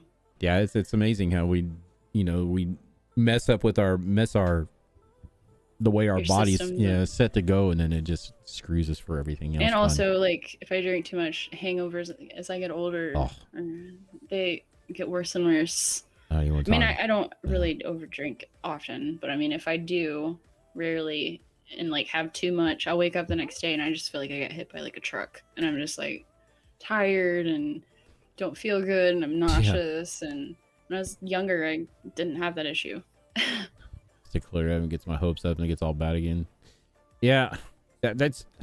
I think it's just something. I mean, I'm not going to get into the whole COVID thing and everything else. I mean, I know there's something out there that exists, but I mean, I know there is something there. I just think it's overhyped compared to where it's at. Is what Agreed. I believe in. I mean, I think to tell you the honest to God truth, I think it's just a new strain of the flu. I agree because the symptoms are very similar. Yeah. So, and then of course, if you go to the hospital, the doctor, they're like, COVID. Like, no, that's because they get paid for it. Mm-hmm. For every case that they get. It's just like and that's what a lot of people don't understand is like for COVID cases, you know, if you're marked COVID, when you go into a hospital, the hospital gets money. You know, if you die of COVID, they get more money. You know, so they'll just write whatever they want on your, you know, if you die. And it was like, oh, COVID, even though it wasn't. It could have been something completely different. So it's an insurance. That right there, because you know, hospitals, yes, the doctors and everything else are there to help you, but the hospital themselves is a business to make money. You know, that's why they get people addicted to different pills and all of that. And you know, it's the whole medical field is. I was going to be a paramedic and I couldn't handle it. I mean, there was a time where I think I was like 22. I was in college. I was like, you know, I've always wanted to be a paramedic, and I went to school, and we had to do clinicals at the hospitals. And so the whole day I'd been there, it was like super slow. And I opened my big mouth to the triage nurse and I was like, oh, it's kind of slow today. She's like, why would you say that? I was like, sorry. Well, as soon as I said that, we had a call. This lady came in. It was an older lady, and we had to do CPR on her. My first day on clinicals, and I'm over there doing compressions, and I'm like feeling the bones crack, and oh my god, it was so traumatizing. And having to put like, you know, the IV through her leg, like her main artery, because they couldn't get it anywhere else. And then like after that, our teacher was like, "So who wants to go see a birth?" And I was like the only girl in our group, so they all looked at me and they're like, "You're going." So I was like, so I called my mom. We got done. And I'm like crying. I'm like, I can't do this. Like, this is too much. Like, it's intense. I'm gonna tell you right now, if you guys ever watch the medical shows, CPR on TV is nowhere near what you do in real life. And I thought it was. Because, I mean, of course, when you know, we had to take CPR classes, but you're doing on a dummy. So you're just like barely, you know, pushing it. When it's a real person, I mean, they kept telling me to push harder, and she's this like little old frail old lady, and I'm like, I'm going to break her chest. You're going to hear her bones crack. And I'm like, are you serious? Like nobody told me this. So we had one of the students was doing the mask on her face for oxygen, and then I was doing this, and you have to trade out. But I mean, oh my gosh, it was insane. I mean, I never, you know, of course when you learn CPR, you don't think you'll ever have to use it. But in the medical field, especially as a paramedic, you're first on scene, you have to know. And that's what scared me about it, was like, you have to know everything about everything. I mean, honestly, they should be getting paid 10 times more than they are. Because they're pretty much a doctor out in the field. You know, they have to stabilize the patient before they even make it to the hospital. So by the time they're at the hospital, a lot of times all the nurses have to do is just take care of them. Whereas when you get to a car accident, you got to figure out what to do, and you could give them the wrong medication, you could make the wrong choice, and they could die. Like, the whole thing about it was just, I give so much props to people that are paramedics, or you know, it's a hard job, and they definitely don't get paid what they deserve. So I ended up not doing it. That's the same way with me. I wanted to be a paramedic too, until, you know, we started doing that kind of stuff. And then the thing came to me, because the thing that got me out of it is my instructor sit there and he goes, okay, the one thing that you have to worry about is that you might have to work on your best friend one of these days, or you might have to work on your parent. It's like, I can't do that. Or kid. Like, we had one little kid that, because you have to do hospital clinicals and you have to do out in the field clinicals. So like, there was times where I'd go stay at a fire station for like 8 or 10 hours, and you know, it's a funny story. The first one I didn't know how loud the siren was. So they put me in the living room watching TV or whatever, because you don't do it. It's kind of like downtime until you get a call. And they had me on the couch or whatever. And so I fell asleep, and they all went in their rooms and fell asleep. Well, we get a call, and the siren was right behind me. Oh no. And I was passed out, and it just goes off, and I like flew off the couch. They come running out. They're like, "Are you okay?" And I'm like, "Yeah, I'm fine." Like, I just, you know, scared the shit out of me. But we had this little kid. His mom was like on one of those exercise bikes with the chains. Oh, yeah. And he was like probably 3 years old. He stuck his finger in there. Ouch. And his whole finger was gone. I mean, they had the finger. They brought me the finger. Like, when we get there, they're like, "Here it is." And it was on ice. And I'm like, what am I supposed to do? Like, and then they, you know, so there's so many things that I saw, and I mean, I was 20 something at the time, or early 20s, and I just remember telling my mom, I was like, I can't do this. I'm too emotional of a person. I'm too sensitive. Like, I would cry at every scene. Like, that is not professional. So I know. I mean, I always wanted to do it though. I know. I had a buddy of mine. I used to be a 911 dispatcher back home, and So That is so cool. I used to go out with friends of mine that were on the sheriff's department and stuff. Well, we were out cruising around one night and got a call of an accident just right across the county line, and we lived in a rural area. So it's just like, so he goes, and I can't remember exactly. It's just like unresponsive person or something like that. So we hauled Bud out there, got there because we were the closest one. And there's this guy, you know, one of the local rural fire department paramedics or EMT was out there working on him in the middle of the street. And so it's just like, he goes on the way out there, my buddy, he goes, you know CPR, right? And I'm going, nope. He goes, don't lie to me. He goes, I know you have to know CPR to work where you work. And it's like, well, crap. And you're like, I don't know what you're talking about. so he goes, he sits there when we get to the scene, and he throws me a pair of rubber gloves and goes, here you go. I go, huh? What? He goes, yeah. He goes, you're a CPR instructor. He goes, you're a higher rank than the EMT that's on their deal. He goes, shit. you got to get out there and take over. And so, and also it's like in most states, once you start CPR, you cannot quit CPR until somebody of a higher rank than you comes and relieves you. Yeah. I didn't know that. So like, say if I'm a civilian doing CPR, and since I worked for the county on the police department or sheriff's department side, I outrank the civilian, so I could take over. Nobody could take over for me unless they had a higher training than what I had. My goodness. So it's like, well, it's exhausting. yeah, I mean, because you can't stop. Once you start, you can't stop. You're pushing somebody's bones. I mean, I didn't think it was going to be as hard as it was. Because I mean, obviously, like, you know, when you do CPR to class, it's a dummy. So it's obviously not a real human being. But like when you're with a human being, it's not like, and same with the things, the defibrillator on TV. Yeah. They show them like pop out. You know, they don't do that. Like that's not accurate. Like we watch TV all the time, watch these medical shows. I think it was, what was it, Chicago PD or Chicago Fire or something. Yeah. And every person that died on the show, they're like like flying off the table. I'm like, that is not real. Like that's not how it goes. Like they do it for TV. Like yeah, they do it for the fact so you know that they're getting shocked. Exactly. I mean, yes, they do the whole clear and everything because you get electrocuted, but in the sense that's not. I mean, they may jolt a little bit, but sometimes you watch it and you're like, effect, yeah, exactly, dramatic effect. I mean, it makes good TV, I guess, but if you're in a real life situation, you're like, why isn't that person jumping off the table? It's like, well, because that's not real. What's up, Elric? How are you? But yeah, that guy, that was the very first time I ever worked on, like you did, the very first time I ever worked on anybody on CPR on a real live person. And even though we knew that the guy had already passed, but even though that you know he's the person's dead, you still cannot stop CPR until a doctor pronounces him dead. Oh wow, I did not know that either. So, I mean, it's been a while since I've taken that class, but thank you for the follow. We were doing CPR, and what killed me was that they had her daughter and her daughter's daughter standing in the doorway watching us do CPR on this like little old lady. It's like her grandma and her mom, and I'm like, why are they allowed in here? Like that is, I would not want to see my parents like that, you know? But yeah, and then after that I had to go see a C-section. So I was an emotional wreck that day. They had to ask permission from the mom, you know, because all I did was sit there and watch. But I mean, I wasn't even majoring in, you know, the prenatal department, but they wanted me to go see it. So I was like, okay. Used to be a lifeguard until some blue kid got you fired. Well, he probably wasn't supposed to be blue, was he? Yeah, I was gonna say, is he all right? Like, no, it's just like, you know. So yeah, I always wanted to be an EMT, and then when I became a dispatcher, we had to take what's called emergency medical dispatching, which basically you're an EMT, but you do it over the phone. And, yeah, because you have to tell them how to. Yeah, you got to tell. CPR, you got to tell. Well, you've got to ask them. It's like, do you know how to do CPR? And 99% of the time, people will say yes, they do, but they don't want to do it. You know, because they, you know, it's just like.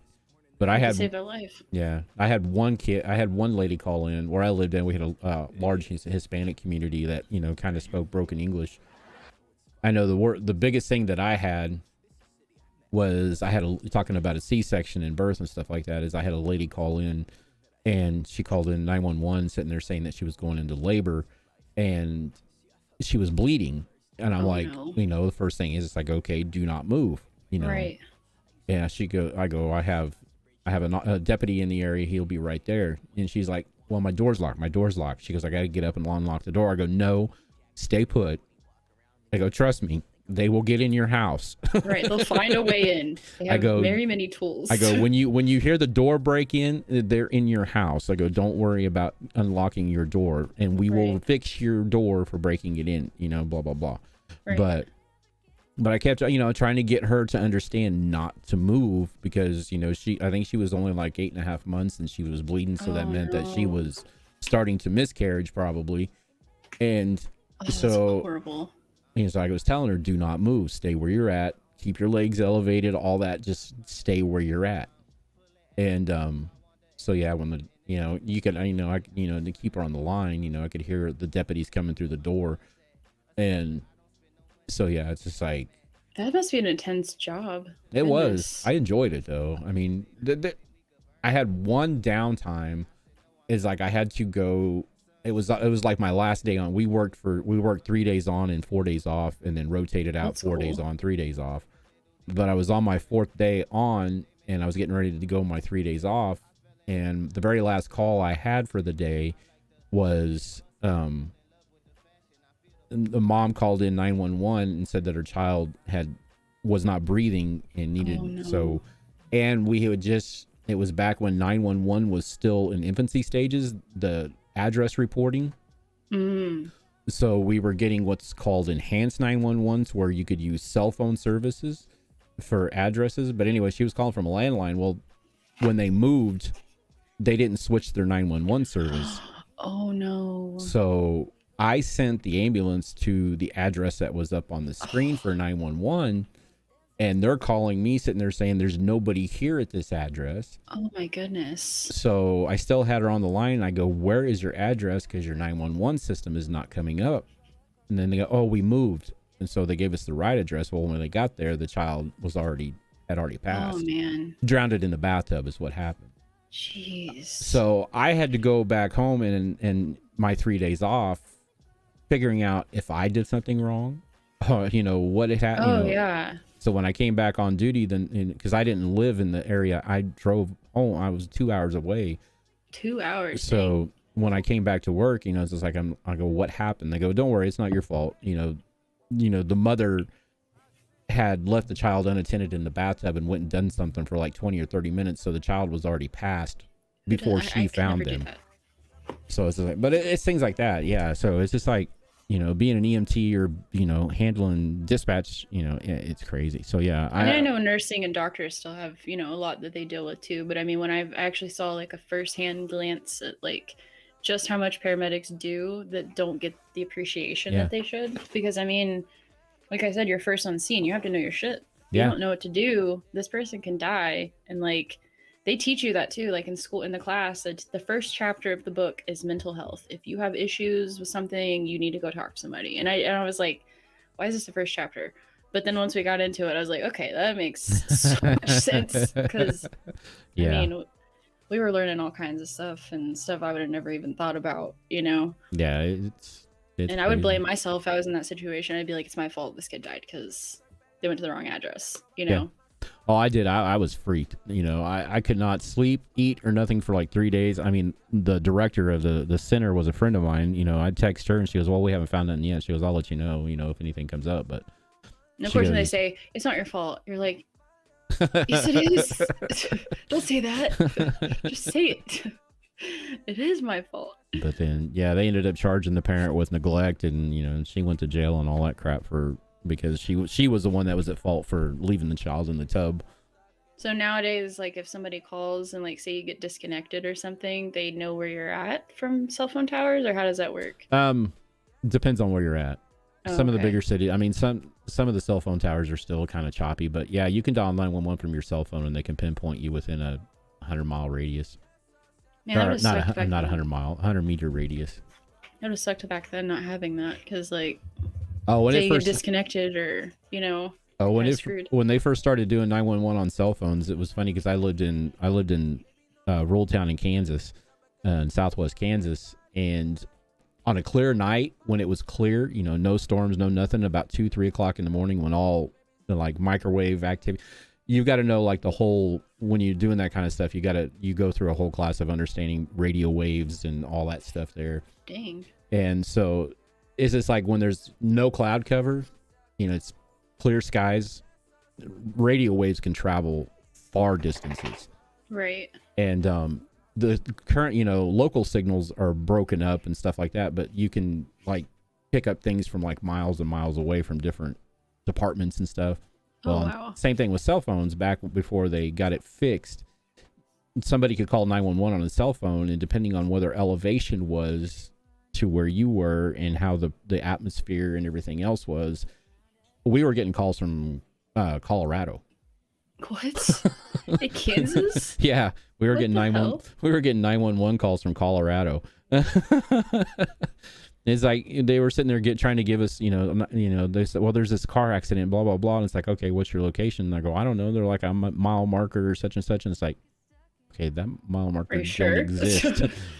And so we go, where are you calling from? We had to start asking, where are you calling from? And she goes, well, I'm just outside, I'm about an hour and a half east of Colorado Springs. And I'm like, what? Oh my goodness. I go, you're like 4 hours away from us.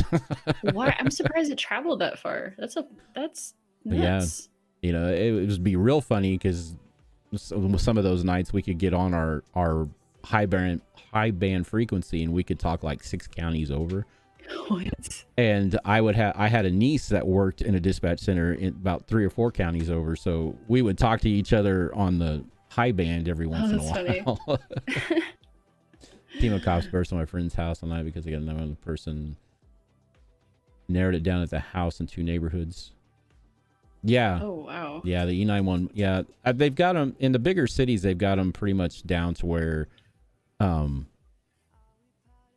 it just depends on your cell service. I mean, Yeah, he's in New York. Max is. I don't know if he used to live in Nashville. I don't know if it's Nashville or New York he's talking about, but yeah, I would Now- think New York would be. those bigger cities, you have a bigger issue because your call center is different from your dispatch center. So your call centers, your call center could be clear across, from the actual dispatch. Oh yeah. So this was in New York. Yeah, but yeah, nowadays, I don't know. It just depends on and New York would probably be a little bit harder because you got so much interference. That's true. I was gonna say you have so much together, so close Yeah. that would be kind of hard. But for a rural community, you can usually kind of pinpoint out. But yeah, it's just like where I live now. Tink knows where I live because it's kind of weird because it's like she just lives south of me where I live, and where they come and visit is where I live. Yeah, we went up there. We're supposed to go up there probably for either Thanksgiving or Christmas, but I could breathe so much better up in Oklahoma. It's so nice. Really?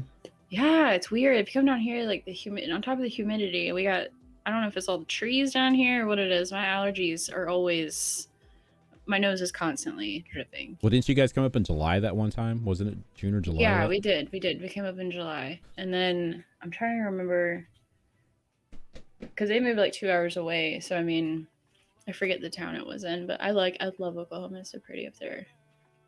So much country and it's nice. Yeah. There Maybe are certain spots. parts, maybe not all of it, but Yeah, I mean, this side of Oklahoma where I live, where you guys come to, it's pretty, but some of the areas like the major city like Tulsa and stuff like that, yeah, I could do without going into Tulsa.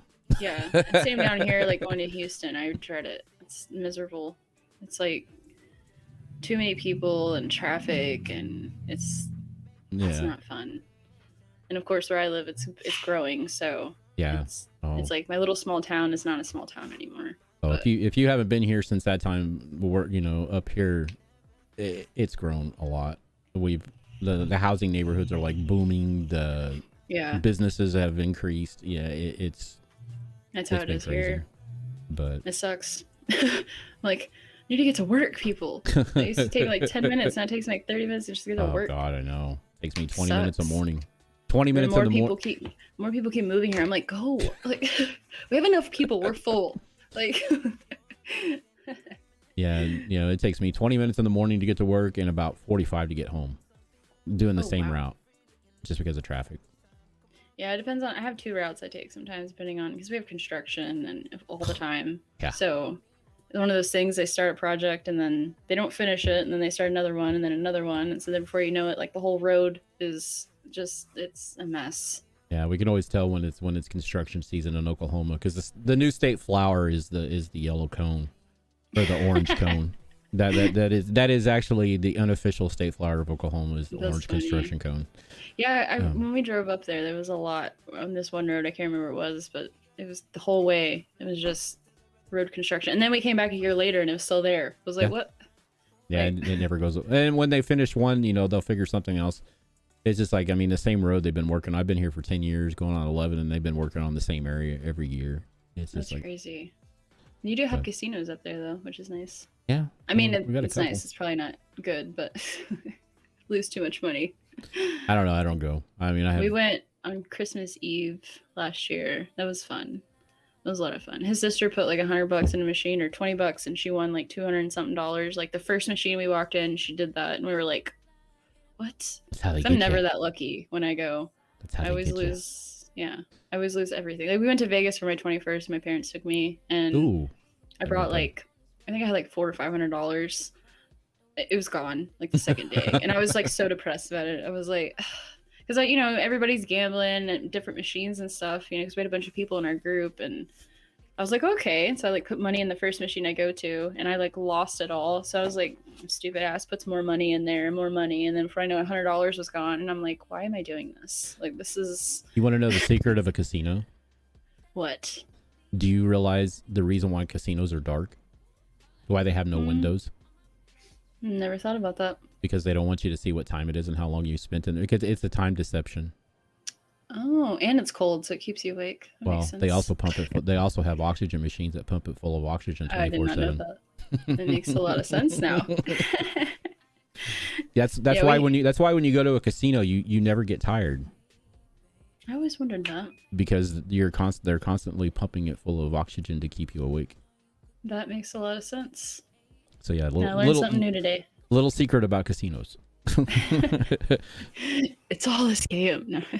Yeah, I mean they are really, but I mean they're fun. I mean, they are. They are fun. There's certain ones I've been to, like because Texas we don't have any unless they're Indian reservations, so we have to drive either to Oklahoma or Louisiana. So a lot of times it's like a couple hour drives from where we live to Louisiana. Yeah. So my parents sometimes they'll go, and but it just sucks, we don't have them closer. But it probably is a good thing we don't either. So because I'd probably be like, oh, let's go to the casino and just like lose my entire paycheck. So yeah, it's probably safer that way. Yeah, loud noise, flashing lights, free drinks. Yep, the free rooms. They give you free rooms. If you're a loser, they'll comp you a room for the night to keep you there to try to. I've never been that lucky.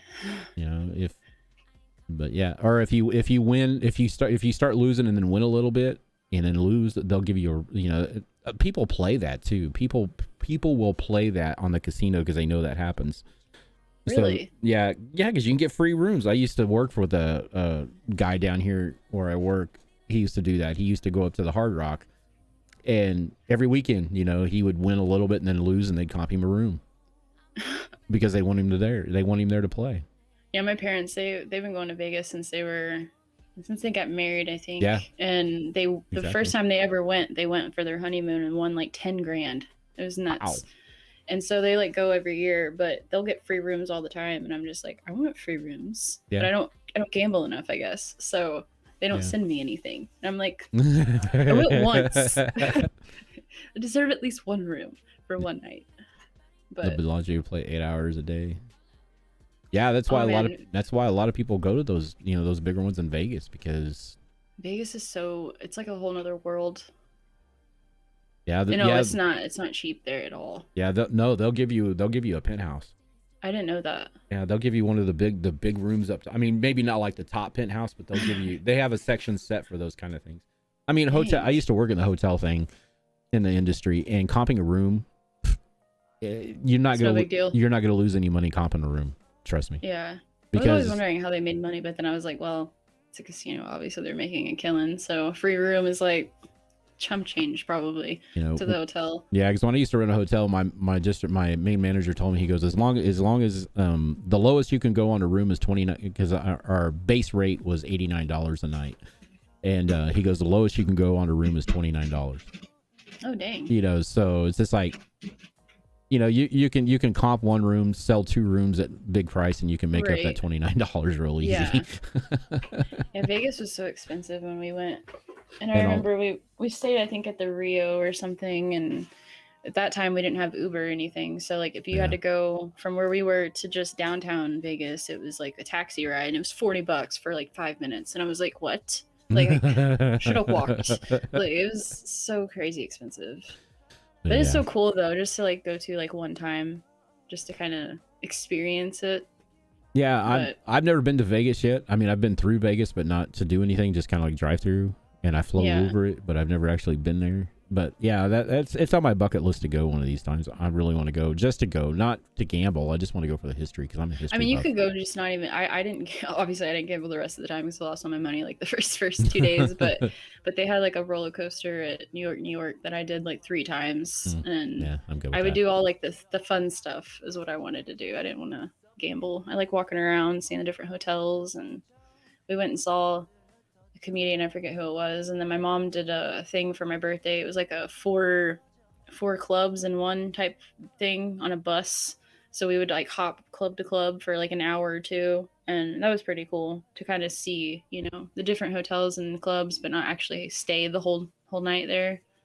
So Oh yeah, poker. Yeah, my dad loves playing poker. I think he did a tournament when we went, and he was on he was there all day. It was like an all day event. yeah. And he didn't leave like 12 hours later. It's like, geez, how you sit there that long? It's just kind of like this, once you get enthralled in something, it just, the time Yeah. disappears. And plus, you're in a casino where time doesn't exist, because time does not exist in a casino. There are no clocks in a casino. Yeah, you're right. There isn't. Is there? There's no windows, and like I said, they pump oxygen in there to keep you awake. And That's crazy. It's absolutely nuts.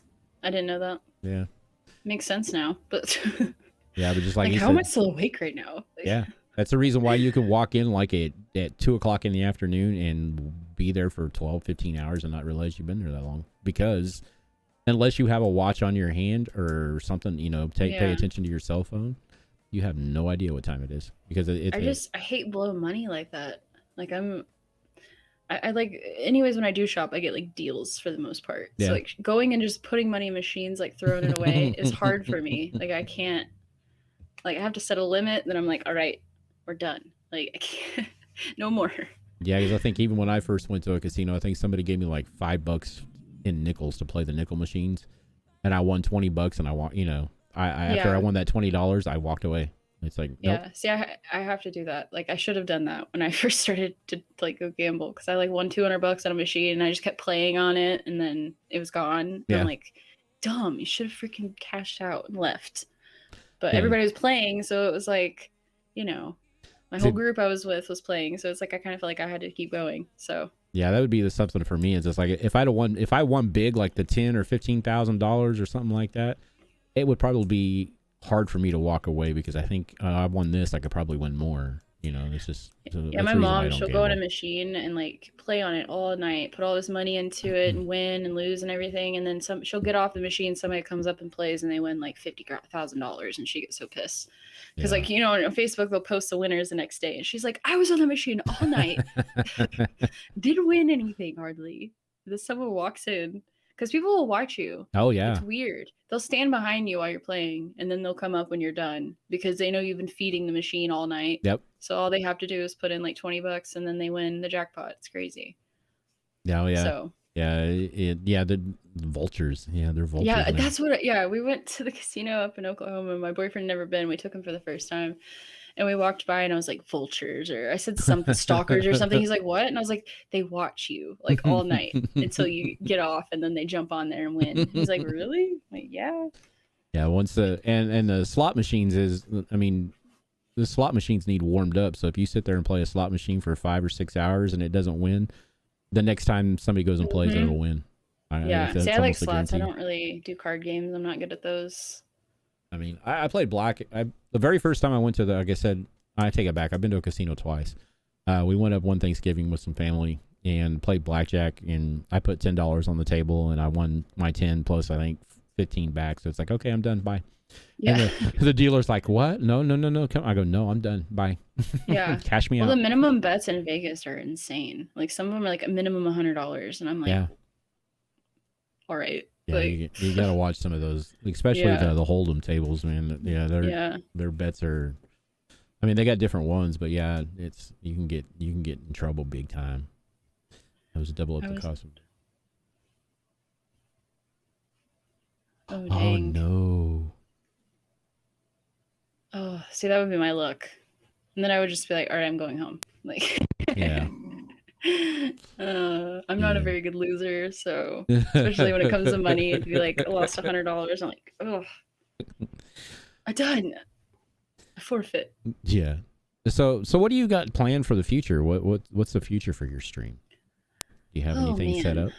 Um, I mean, I'm still, I hate to say, like you said, small streamer, but I feel like in the last year, probably because I haven't been as consistent as I'd like, my growth has not been as like last year, like in October when I was like doing the dress ups and stuff, that Mm-hmm. was like my spike, and then after that, it just kind of like tapered off. And I am looking forward to October because I do like to do like makeup for each stream. I'll do like Yeah. I think last year I did Bambi and Yeah. Tinkerbell and Clown. I mean, I did a bunch of stuff, but I don't know. I guess trying to figure out what works. Because I mean, I do switch up my games a lot, but it's because I either get bored streaming the same game. Like I loved Elder Scrolls and I didn't stream it for the longest time because so many people were like, don't play what you want to play what everybody wants to, Yeah. And No. so a lot of times we were playing Jackbox, which I don't mind Jackbox games. It's just that's not what I want to do every stream. Yeah. And that's what it ended up being sometimes was like games I didn't want to play, but I would stream because that's what everybody else wanted to do. And so I eventually got to a point where I was like, I'm gonna start streaming what I want to play, which is Elder Scrolls. And surprisingly, I'd have a few people come in and ask me about the game, which was cool because I just thought it was boring, watching somebody just play that game. I like to do games where my community is involved and can Yeah. play because then they feel like they're part of something.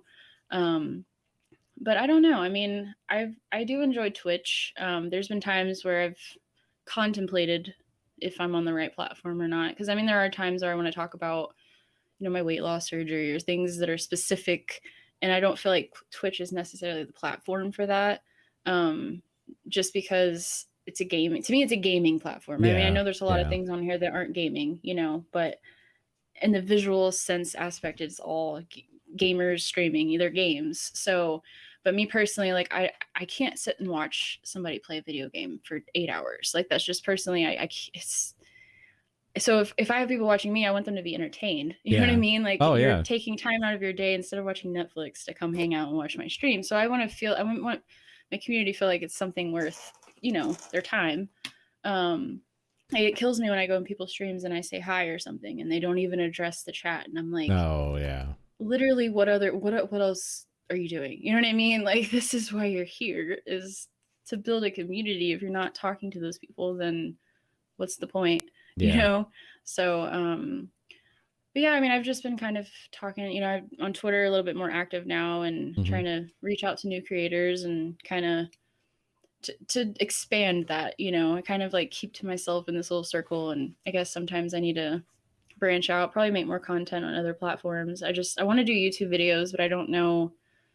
It took me so long to learn OBS. So learning how to edit videos is like a whole Oh, nother department. I And still haven't got that far yet. yeah, I think it just freaks me out, honestly, because like I know what I want it to look like, but I don't know how to get to that point. Yeah. Like I have ideas of videos that I'd like to do, but like I said, I don't know how to edit anything. So eventually I probably want to start making YouTube videos. I I tell you don't what. know. I mean, it's not like a. I mean, it's kind of like a plug for them. But there's a directory out there that it's been around for a little while, but they're trying to be like it's just a content creator directory. Mm-hmm. It's called Get Wet Sports. Okay.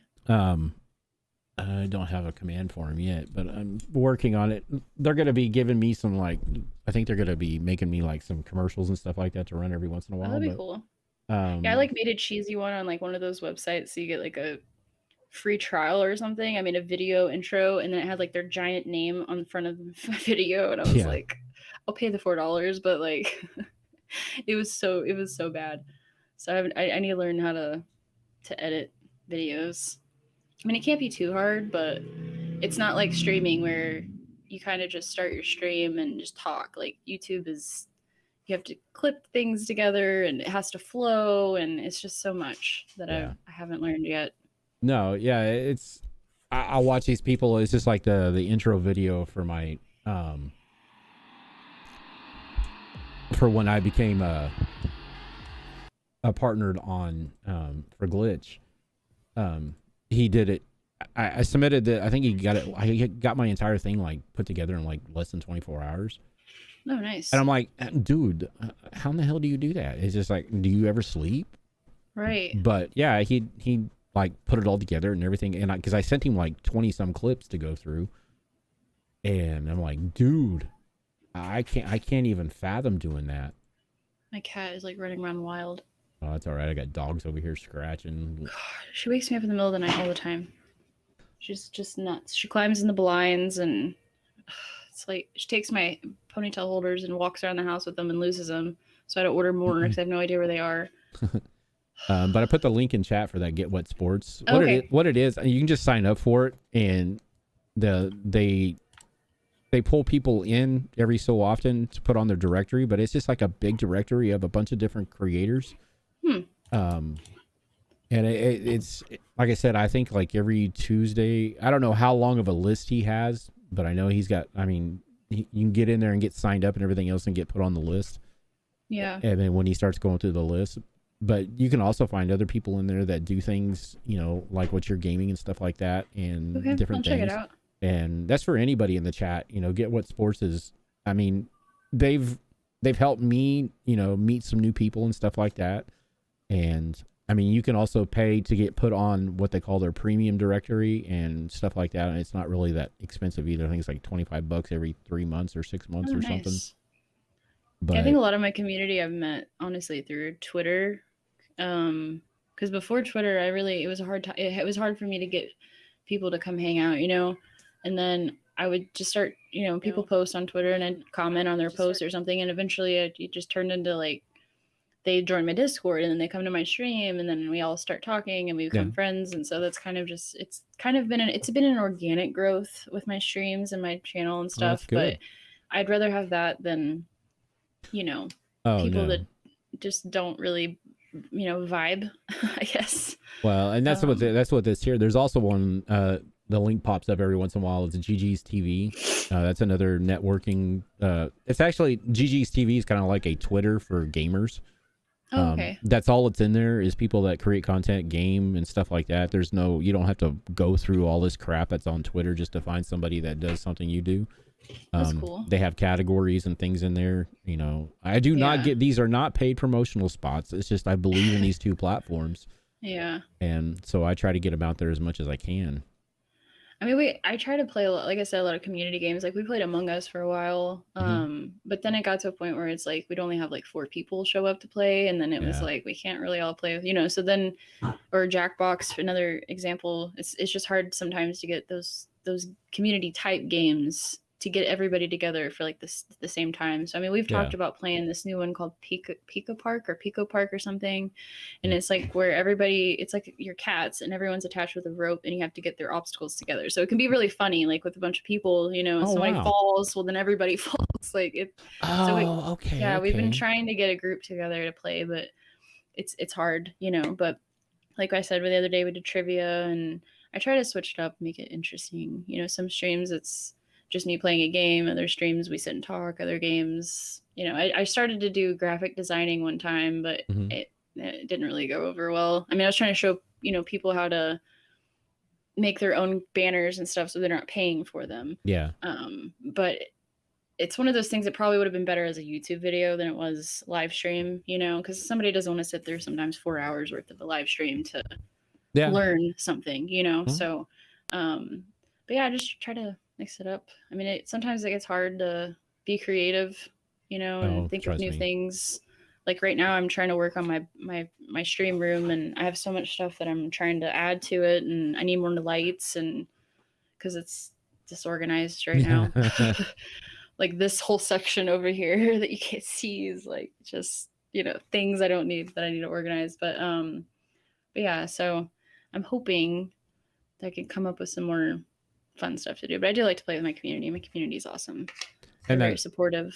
hey, that's what makes a stream. I don't care I don't care what you stream. I mean, unless you're like Ninja and all them that, that are mainly here to play the game and that's what they're contracted to do is to play the game. Yeah. Um, So that's then what kills me is like them bringing in the numbers on that. And it's like, I'm sitting here putting so much time and effort into something. And it's like, you see streams where it's just like something that I would never be interested in watching for that. And there's so many people watching. And I'm just like, what is it that I'm doing that's wrong or not, And no, it's nothing. And because I get the question all the time, it's like, what am I doing wrong? It's like, it's really nothing you're doing wrong. Yeah, I mean, and I know that, like deep down, I know it's but not yeah, anything I'm doing wrong. it's the mental, it's the little, what I call the self-doubt demon. Yeah, and it's there in my brain all the time. Yep. Like comparing or, being like, well, if I do that, why is I'm not as successful or, it could be frustrating sometimes. It's not that I try to compare. It's just, you start to question, like, what am I doing wrong with my streams if I'm not growing in a way, I mean, I am kind of just like at a steady standpoint, but I also know that it's probably because I've been inconsistent, as like we've talked about with schedules. It's hard when you work a full-time job and you have things and responsibilities to take care of outside of work. And then you have, the little downtime I do have, a lot of times I'm doing stuff around the house that I need to get done that I neglect all week, so totally. Or my mood, like I could go to work and like I said, come home and then I'm just super tired and I'm like, I'm not in the mood to be peppy and happy and be on, I don't, that's not what I want to present to the world. Not that it's not okay to be that way. It's just, if I'm quiet and not talkative, it's not as fun of a stream. Yeah.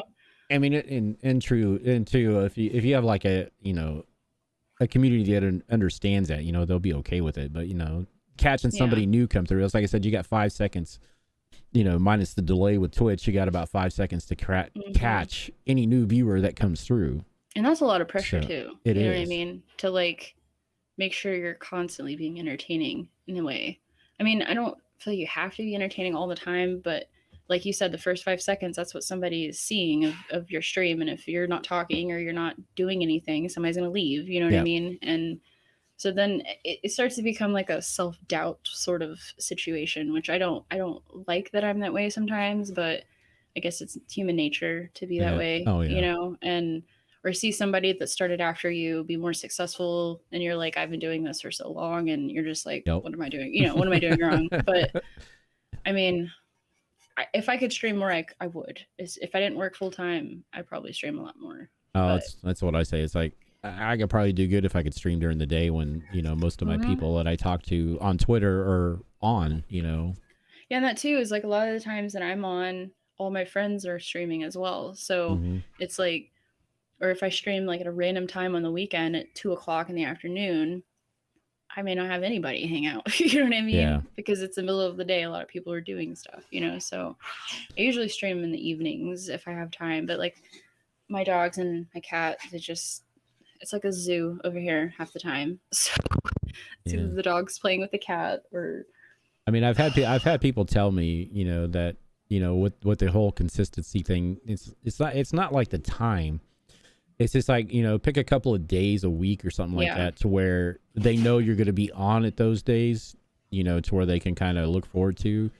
And, what cracks me up is watching all these people that do like the 12 and 15-hour streams all the time. I don't know how. I did an 8-hour stream for my two-year anniversary last year, stream anniversary, and I was like dead at the end. And I'm like, how are people doing 12 and 24-hour streams? My ass would be falling asleep.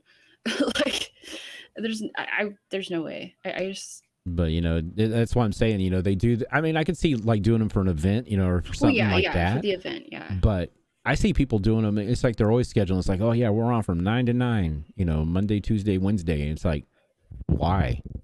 Yeah. I mean, and there's so many big streamers too. Like I follow Harris Heller and Devin Nash and all these big successful Twitch streamers that have partnered and things like that. And they'll tell you like, you don't have to stream every day. Like stream 2 days a week, 3 days a week. And see, that's what my problem was in the beginning is I was streaming Monday through Friday and weekends because I thought that I had to do that. And then at that time there was a lot of people, and I'd have a lot of people in my streams and stuff, but then it got to where it was so exhausting. Like I would get home from work and I'd be like dreading streaming because it was like, I feel like I had to. Yep. And then my mood would just not be right. And then it got to a point where I took like a 2 month break Yeah, from I remember streaming, that. and I hated to do that. And I every day I was like, God, you're so dumb. Why are you doing this? You know what I mean? But it's like I mentally had to take that time to just get away from all of it and kind of take a step back, get myself together, because I got burnt out, Yeah. and it shows, when you stream. If you've been streaming Monday through Friday, Yeah. 12-hour days, I mean, eventually you get to a point where you're just like, you don't want to do it anymore. Yeah. And It I hated that because becomes you a enjoy job. it. Yeah. I mean, it'd be cool if this was my job, but No, it'd be a different story. Yeah. But this I would I'd love to go to work every day. But I also work with families, so that's mom, dad, brother, grandparents every day. So yeah. it's a lot all the time. So, by the time I get home, I'm just like, oh, Jesus, So, but I mean, I do think, taking those mental health breaks are healthy. But at the same time, when you start to see your success go down because you've taken a break, that's when I started getting like depressed, because it was like, Yeah. my numbers were like shit. And then it's not that I pay attention to those a lot. I really don't. I don't want to. But when you do go back to your dashboard and see, like, you used to have 50 subs and I have 2, you're like, Yeah. wow, you know what I mean? And then you start to get mad at yourself because you've let yourself down and let your community down, which my community's always understood. I mean, I always, on Twitter and Discord, I always be like, hey, I'm not going to stream tonight, because I made a schedule Tuesday, Thursdays, and the weekends, but the weekends vary on the times, because sometimes, we have things going on with family, and if I dedicate myself at 2:00 p.m. and I can't be there, I don't want, to disappoint anyone. So I try to make it to where it's Tuesdays and Thursdays, or random days if I feel like streaming. But it's really hard, honestly, to make a schedule. I mean, I know some people can do it, and I'm trying, but it's not easy, It's really not easy. Simmergetic, thank you for the That's follow. my brother. Is it really? Up, bro? Yes. Well, nice to meet you. I am Rebel Dog. What's up? Welcome to the doghouse. No, just joking. The guy who helped me with my audio. When I first started on Twitch, I was like crying in tears, and I'm just like, can someone help me? Oh man. And now looking back at it, I'm like, that really wasn't that hard. Well, I appreciate that. She appreciates that. That's what that's here for, is to support her. Thank you, bro. I love you. I'll see you in the morning. Oh man, you can ask him. There's days at work we're both just like, it's hard. So on top of working with family, nice to meet coming you too. home, and streaming is like my outlet, and I enjoy it. It's fun. No, it's like a whole other world. And I think that's the way it should be. So many people get wrapped up. Well, like you said, I did the same thing you did. I came in, I streamed 5 days a week, and for like December, January, and part of February at the beginning of the year, I went back on my stats. I was streaming 200. I think in January I streamed 222 hours. Holy crap. That's a lot. That was 7 days a week. And I didn't realize, because we really couldn't do much, so I just came in and streamed all the time because I figured that's what I had to do. Yeah. I had to do this. This is what I have to do. So I'd come in at 7 o'clock and I would stream till 10, 11, 12, sometimes 1 o'clock in the morning. Mm. And, my mods were usually in here that kept it going. But, it's just like, I felt like if I wasn't here, I was letting somebody down. Yeah, that's how I feel like that every time, honestly, even now to this day. Like when I don't show up, I'm like, I feel like I'm disappointing people, which, and then you think like, if I don't stream, then they're going to go watch someone else and forget about me, kind of thing. Yeah. Which is not true. It's just my insecurities in the back of my brain, like telling me that, but it does like bother me sometimes, it's like, I feel like I have an obligation and I have to be there, and I, commitment that I am supposed to. So, I mean, there's days that I have the energy, because it does take a lot of energy. You're playing a game, you're having to keep up a chat, make sure your computer is not going to just crash at any minute. And then also worry about hate raids, which is stupid. Yeah. After all that crap we got to worry about, now we got to worry about that shit. Yeah, that's what I'm saying, is if we don't have enough issues as it is, now we got to worry about people following you that you think are supporting you, and then you find out later there's like they're bots, and you're like, okay, I just thanked a bot like 20 different times. So I mean, thank goodness, I haven't had too many issues, but Yeah, I haven't It's either. I mean, like I said, it hits every once in a blue moon, but yeah. nothing really to shake a. I haven't had none of the hate stuff come through, but like I said, most of mine have been the follow bot stuff. Just Yeah, kind of. that's mine. Yeah, just the But following. I think it also has to do with your tags too. yeah, If it you have does. certain tags on your streams, which is unfortunate, but I mean, I don't. I only put specific tags sometimes, or sometimes I don't put, that many just because of that reason. Because sometimes they're just out looking for one tag that's on Twitch, and Yeah. then they hate rate all those. So, So and but people shouldn't have to worry about that. the only one on this is English. So if they want to hate raid me on English, I ain't gonna understand. They're probably gonna come in a different language, and I'm not gonna understand what they're saying anyway. So. Right. I know it blows But, my mind. There's a few people in my community in like different time zones, so they'll come in at like 3 in the morning their time, and I'm like, oh my god, go to bed. Are you all right? Like, I couldn't be up till 3 in the morning. Like, I'm not. I used to could do that, but yeah. as I've gotten older, it's like 10 o'clock rolls around. I'm like, all right, I'm tired. Yeah. So before we'll kind of close out here in a little bit, but I was just kind of curious. It's like, what was your most exciting time on stream? I mean, if you can remember. Probably when we did my 2-year stream anniversary last Halloween. I dressed up as Tinkerbell for Halloween, and then we had I had Bean Boozles, and I had challenges where people could commit their channel points to Bean Boozles, and I would eat one. Oh, nice. And I had one of my members. He's like, "I'll give you 10 subs if you eat 10 at once," and they were like horrible flavors, like stinky socks, dirty dishwater, like vomit. It was horrible. And so I was like, do I have to like actually swallow and eat them, or can I just chew them and spit it out? Because that's what I was doing with the other ones. They were so awful that I was like just spitting them out. He's like, no, you have to eat them, and I'm like, oh. And there's a clip I think on my stream on my channel somewhere of me eating all 10 of them. And so I ate them all, and they're like, all right, cough up the subs, cough up the subs. And it was so funny because I was like, oh man, I was on the verge of throwing up. And then I did another one, I think last year, earlier this year. It was the spicy Bean Boozles, and I don't like spicy foods. And so my whole chat had fun with that. They would constantly so I had to take it off because I ran out of them. Yeah, The spicy ones, man, those kill. Even the first one was like sriracha, and it was the spiciest one for some reason. More spicier than the hottest one. I mean, my mouth was on fire for like an hour. So, no. But I try to do like fun things, like the next one. I'm trying to remember what I had in mind. I was gonna do like a food taste test challenge, like from TikTok. TikTok has all these weird ones, like watermelon with cinnamon and like just off the wall stuff. So I mean, I like doing stuff like that for challenges on my channel points because I ran out of ideas. So yeah. Well, at least you use your channel points. Most people don't even use their channel points. So I didn't understand them, but then I did, and I'm like, this is kind of cool because it's free. I mean, I go into so many channels that, they just got the default ones on there. It's like, dude, why don't you put something on here? At least, make me dance or something for. Yeah. I know I have one that like sit up straight because as you can tell, I slouch a lot. So like my chat will constantly do that one. I'm like, yeah, Max, he said, I think the sriracha one looks like the Reaper. Yeah, I probably was. Ooh, yeah. The Ghost Reaper, the hottest. Oh man, those things are so hot. Yeah, we've got a. Oh, you got puppies too that do that. Oh, my dog. The cat's in the window and they're like losing their minds. But yeah, that's one of the challenges for we're doing a charity event at the end of the month next month, and that's cool. And one of the challenges hey, welcome in, my dude. How are you? But we're doing one of those. I think I think if you donate like $100, or I can't remember what the donation is, but I'll eat one of those nasty ass chips.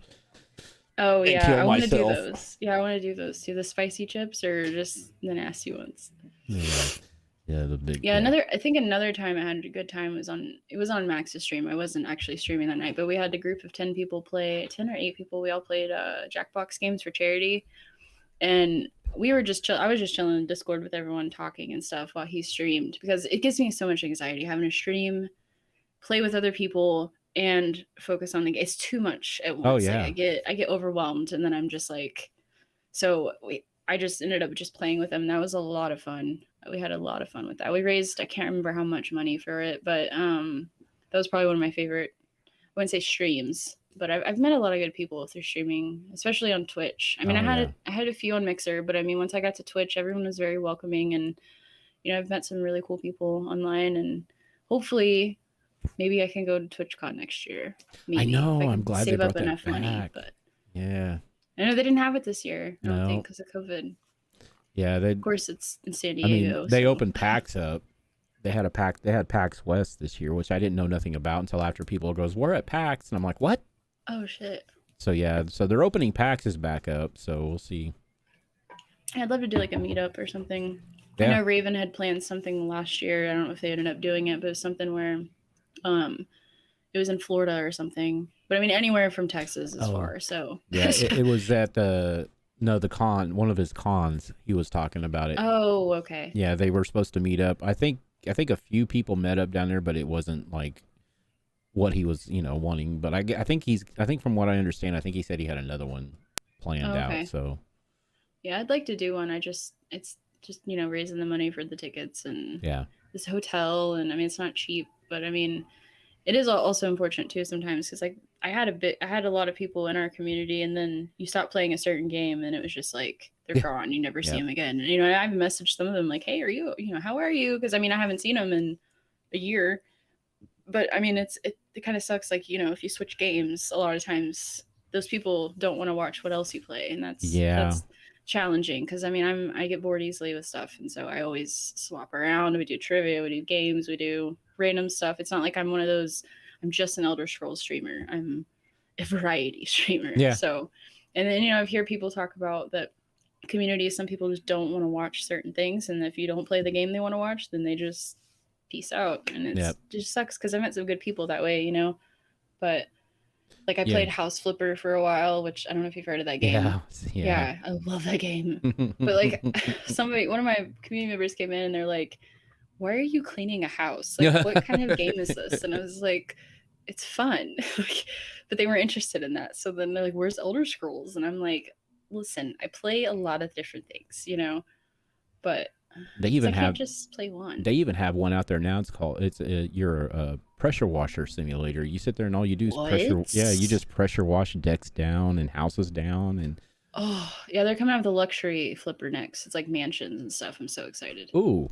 It was supposed to come out in June. For some reason, it got like delayed till the end of this year. But it's like, who thought I would be excited about a cleaning game or like, But it's kind of like real estate. You buy houses, you flip them, Yeah. you sell them. It's a lot of fun. But we haven't played that one in a while. But yeah, when I started playing that, I lost a lot of people. They were not interested in watching me mop a floor. So. Yeah, and I like I said, I don't even know what mine is. I just kind of like falling. I'm still trying to figure it out. I've only been doing this for 2 years, so it's just like I'm still trying to figure it out. Yeah, me too. Me too. I mean, it may take a lot longer than 2 or 3 years, but I mean, it's one of those things you try to figure out what works, and then you think you finally figure it out, and then something changes. Something changes, yeah. And then you're like, crap. Welcome to streamer, the streamer world. But then you have people that play one game all the time, and so it's all a journey. Yep. Yeah, it is. I think that's why I like it so much, because it never days this. Not one day is ever the same, even though it kind of maybe seem the same, but there's always something challenging every day. Yeah, it's either audio or, well, at least I can always count on my audio screwing up. I can always count on my camera. For some reason, one of my main camera that I use on my main scenes tends to freeze up and put me in the most awkward positions.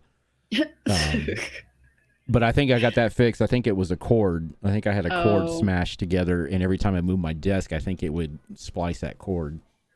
Yeah, sometimes my OBS, like on Streamlabs, it'll default to, I don't know what it defaults to, but I'll like open it up and my mic and my camera are like not where it's supposed to be. And I'm just like, what is happening? I didn't change anything. Like, so then I'm like having to fix it. Like, adding new scenes, you have to like fix everything. And sometimes I'll forget to add my audio or unmute myself. I don't know how many times I've done that. And I'm sitting here talking and like my chat's like, Tink, your mic's muted. I'm like, oh crap. Like, yeah, when I first started using this, up until a couple of days ago or a couple of interviews ago, like I said, if it's on a web browser, so if I'm using that web browser for something else and I mute the tab, and for some reason it'll mute this tab also. Oh no. And so we're sitting there doing sound, you know, because I always bring everybody in about 10 or 15 minutes before to do sound checks and everything. And it's just like, okay, I see your lips moving, but I don't hear you. Yeah. And so now they're freaking out. They're like going through all their stuff. And then it's like, that would have been me if that would have happened, because I would have been like, it's me, it's something wrong with me. So like, then I just happened to look up at the tab and it's just like tab muted. And I'm like, oh, never mind. It's me. See, I didn't know you can mute individual tabs until recently. And I was like, oh. Because I always wondered how people have like tabs open for everybody on their streams. And I'm like, how do you listen to 20 streams at once? Like that's a lot of noise. But yeah, I've done that where my mics hasn't worked right, or I'm sitting here talking to myself for like 10 minutes. And then someone's like, hey. Yeah. Another thing is I can mute. It's like I said, I can mute right now and I'll mute going to the stream, but I won't mute going to you. Oh, yeah. You know, so it's just like I can sit there, talk to you, and you can talk to me. And it's just like we're having a hey old conversation. And the chat's like, you're muted. Yeah. I'm like, no, I'm not. It's like, at least they tell you that's nice. I don't mind when people tell me, or if they tell me something's off, because like I'm already paranoid enough about it. So when someone's like, hey, you're muted, I'm like, thank you for saving me an hour of talking to myself. Like, or if the audio's not loud enough or music's too loud. Like some people get upset when people tell them that. And I'm like, please tell me. Oh, that's why I always go, you know, just like I said today, it's like sound good. Is the music too loud? Am I too loud? Is she too, you know? Yeah. You know, it doesn't hurt to do that in your streams either. It's just like have your community sound check you. Yeah. You know, if your mic, because they're the ones that are listening to you. I mean, you might be listening to yourself in your ear if you can, but what you hear 90% of the time isn't what they hear. So my cat is like driving me nuts. But do you guys have any questions for Tink? If you guys have questions, you could ask anytime whatsoever, you know. Yes, anytime. And just majority of the people in here, they're regulars. Say, they probably know you pretty good. Probably know too much. We have some weird off the wall conversations sometimes. Oh, you ought to stop by on a Friday night. Like I said, this Friday night we're not having one, but you ought to stop by on a Friday night. Yeah, I'll definitely have to do that. We come up with some weird ass topics, trust me. And I don't know, we tried to play a game one night off, you know, the ones that you play, the drinking games you can find on your cell phone in the app store. And they started out really good, and then they got really a little bit too dirty than what, I mean, I don't mind a dirty joke or something like that every once in a while, but some of those got a little dirty. So it's like, I had a group of people I used to play with that were that way, and it was very uncomfortable streaming, because it was like, I don't normally talk about certain topics like that. And the people were just like, that's all they talked about. And I was like, well, my brother just asked me the same question you did. What's your future for your channel? Well, I'm not really quite sure. Have fun, pretty much. If you were a sandwich, what sandwich would you be? A grilled cheese. Ooh. Because I like cheese a lot. Yeah. Favorite ice cream flavor? Cookies and cream. Definitely. Or cookie dough. But I like cookies and cream. Sandwiches, peanut butter and jelly. Those are good. I haven't had one of those in a while. We've been on like a mac and cheese kick for a while, where we like cut up hot dogs and then put them in mac and cheese. I can live on mac and cheese. Yeah, it's... Here we go. I love it. I knew it couldn't last too long. Oh, is that one? Yep. That's a new one. I haven't seen that one yet. Mr. Hotspot. It's an interesting name. That's, you know, what really sucks is there actually is a person named Haas0312. Yeah, he actually Twitch suspended his channel. Did they really? Yep. He sit there. Man. He sit there and it's funny, it didn't even show up on my follower list. So Twitch must have got him already. Oh, it popped up on the screen when I saw it, but I don't. Yeah. Yeah, it's Stream Elements caught it, but it's not in my activity feed as a follower. So that would piss me off if like someone did that to my name and then I had to get my channel suspended because of it, and it wasn't even my fault. Yeah, I think he's still trying to appeal it, but oh nope, there it is. I would appeal the shit out of that. Hey, Blowhouse. Yeah, Seribot is amazing. Hope you're not real. Do you have Seribot or no? No. It's like you follow him on Twitch, and like he's a bot that sits in your channel, and he has all of the bot names automatically. And so like if somebody, like, you have to accept them in your channel, but once you do, as soon as somebody like that follows, immediately are banned. Like your mods don't have to do anything; they just bans them automatically. There's a musician with that name. Oh dang. Well, I know the Haas. I know the guy that does a Haas. He went on Twitter the other day, sitting there saying that Twitch had suspended his channel indefinitely, and he was thanking everybody for the support and everything else for what they've done to try to keep it out. And that's so shitty. Because like obviously they should know it's not him doing it. Like, who would take their name and then do that? Yeah. Honestly, like. Well, that's what he says. He goes, it had to have been somebody that he pissed off in his channel. Yeah, I was gonna say. I wonder if it was somebody, because I think I read somewhere on Twitter it was his friend also. Yeah. Her name was also taken and turned into a bot. So I don't know if they pissed somebody off or. Because like, how ironic is it? It's somebody also their name gets stolen, like, and does that. So. It's about like some of the streamers. You piss somebody off in chat and then they turn around and swat you. They call... That is like one of my biggest fears. Like, yeah. Can you imagine? Well, I put it this way. I'm in the back of the house, so they're going to have to go through quite a hell of a lot of rooms to get to where I'm at. Yeah. Well, I'm like the front of the house, so... I mean, they'll have to get through my dogs are going to alert for one, because as soon as anything happens, my dogs start barking. Yeah. So. Yeah, my dogs bark at everything, so if that happens, at least I'd have a warning. Yeah. Like one time we had the neighbors' dogs behind us. They got under the fence somehow into our backyard, and they were barking their head off, and our dogs were going crazy, and we're like, what is wrong with them? Because they were not acting like normal. And we like open our back door, and there's like 2 little dogs chilling in our backyard. And so we're like, so we had to go give them back to the neighbors. I was like, your dogs. They did it 3 times.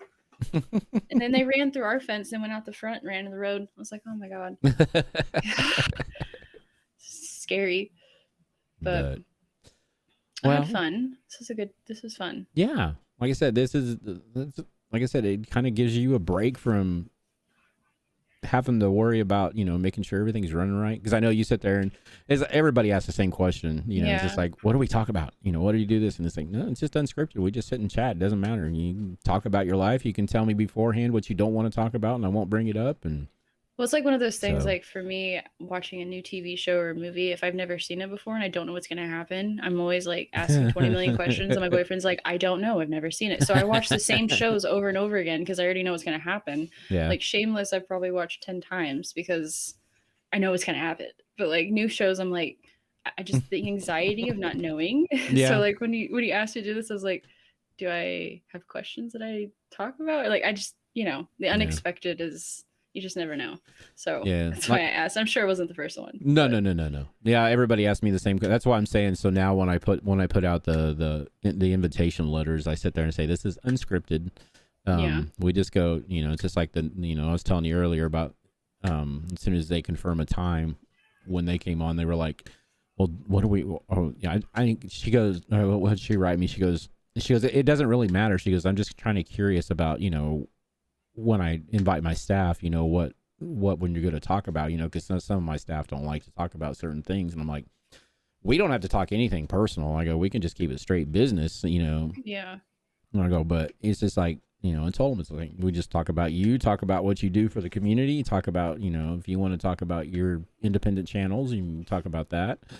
You can talk about anything. It's just, it's unscripted, I have a few basic things, it's like who you are, what you do, and, right. Because this Simmer, I was going to tell Simmer, we were just talking about that podcast that we were wanting to do for like mental health and stuff. Yeah. So I don't know if he was here yet for that, but yeah, that's eventually, I guess, what I'd like to start doing is branching out besides Twitch, because I don't make a lot of other content. I mean, I have TikTok, I have a few videos on YouTube, like little clips and stuff like that, but I haven't gotten to like making other content on other platforms because sometimes I don't know what to put there, or like TikTok, it's like, I don't know, like short little videos. What do you, I guess I could show my stream room or cooking, and because I love to cook and bake and things like that. But yeah, TikTok. I mean, I have the capability of going live now, and I've got it set up. I've got a phone right here ready to go live on it. Is this something about it? Is this like one of those things? I hesitate to hit that go live button on TikTok because I know it's a different community. I think you have to have a certain amount of followers to be able to go live. Yeah, you have to have 1,000 followers to go live. Oh, well, I'm like at 150, so I'm going to be a while. So, mental checkup day. Yeah, I should do that, Yeah. Kathleen. That's a good idea. That's definitely a good idea. Like I said, Well, I I mean, mean, there's just some topics that some people don't really want to listen or talk about, and I mean, for me, I'm an open book. So you ask me questions about something, and more than likely, I don't mind talking about it, but like, I don't want to like depress the chat. You know what I'm saying? If I start talking about something that like I've gone through that was really hard and really dark, it's like I don't want to like. So I guess I could dedicate a day just to kind of talk about those yeah, topics in just case. kind of feel, just kind of do what we did with this channel here. Just, we kind of felt it out a couple of times, different things. Like I said, I sent out a bunch of invitations when I first started doing it, and Glam and all of them, the ones, I've known them for years, and they're the ones that came on first, which made it easy. So yeah, just find something. My suggestion is, if you're going to do a talk show, is find something that's easy for you to talk about, and that way, and that in research and something, that way you can always keep, if people do come in and ask questions, you keep it entertaining and active. Right.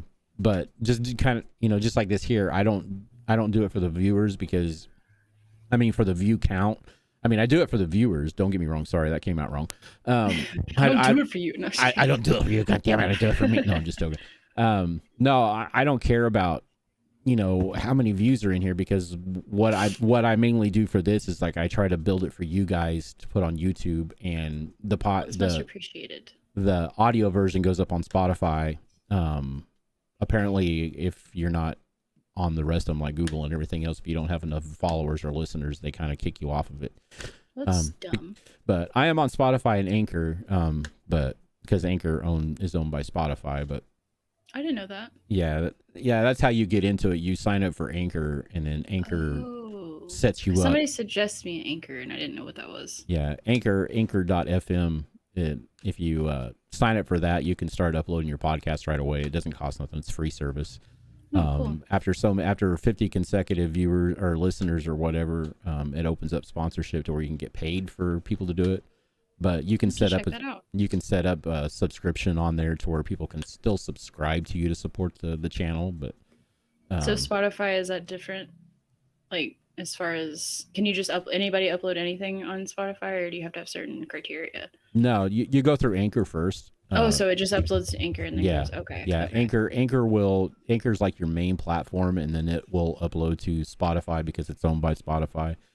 And then it will also upload to like Google and all that. But I know if you don't have enough active listeners on those platforms, apparently they must bump you off, because now I'm just on Spotify, which I don't care. Spotify is the main platform most people listen to anyways. But yeah, I like podcasts, because a lot of times if I'm doing the dishes or cleaning or something, I always have to have something I'm listening to. I can't just have silence. So I'll turn on like, there's this Mile Higher crime podcast I listen to, and Crime Junkies, and a lot of them. But that's what I do. Like, so it'd be kind of cool to have a podcast on there. I just didn't know how like you start doing that. Yeah, you just sign up for Anchor.fm, and then put all your information in there, and I'll have to check that out. You can even record straight to Anchor. You don't have to, have any special equipment or nothing, just a mic, and just like we're doing now, you just record. Yeah, that's what I like about it. You don't have to worry about the OBS. All you have to, well, I guess you kind of do, unless if you're recording there. But you don't have to worry about the camera and making sure you look visually, appropriate. Like, have my makeup on and all that crap. Just like send your pajamas, Yeah. Hey, you'd be surprised how many podcasters that just don't do the video and just straight to, because like I said, you can actually do live interviews on Anchor too. So if you want to do interviews without a camera or nothing like this, that'd be cool. You can send them a link and just do like we're doing now, and it just records them live. So, I'm definitely gonna have to check that out. Thank you. No problem. But yeah, no, that's what I'm saying. These, like I said, this goes up on YouTube. It probably won't be up until this weekend. But this will go up on YouTube and Spotify at least by Sunday. Awesome. Because this is a little longer than what the normal ones are, so it's going to take me a little. Too long. Oh no, you're fine. That's what I'm saying. There's no restrictions. It just depends. We have like 7 hours talking and still going. No, that was the first one. That was the first bar night. It was actually Kamikaze's interview. her creator interview when Yeah. I asked her to come on as a partner, and she goes, well, we'll see how the night goes. And then halfway through, about 2 hours into the night, she goes, okay, I'll do it. Well, then we ended up getting a little bit too drunk, and we ended up staying on, I think, almost 7.5 hours. Dang. So at an hour and a half scheduled went for 7.5 hours. But you know what? The funny thing about it, that video on Twitch, because we shut down the stream at 2 a.m. Mm-hmm. and I had to be at work at 5 or at 6. Oh God. So in the 4 hours, that video got like 860 some views. Wow. I was like, when the hell? And all the rest of them barely got over like 50 or 60. Yeah. And I was like, what was so special about that one? You know, I'm still trying to figure it out. It's like, what did I do? Because all I did was it wasn't even an upload. It was just a straight Twitch thing. And I said, and it's like, I'm trying to figure out. It's like, okay, what algorithm hit that video Right. to tag That's it so for weird. that many people to watch? I've had videos like that where I've been like, why did this get so many views? Yeah. Like, there's nothing going on. Yeah. Like, nothing entertaining. At least I don't think so. Yeah.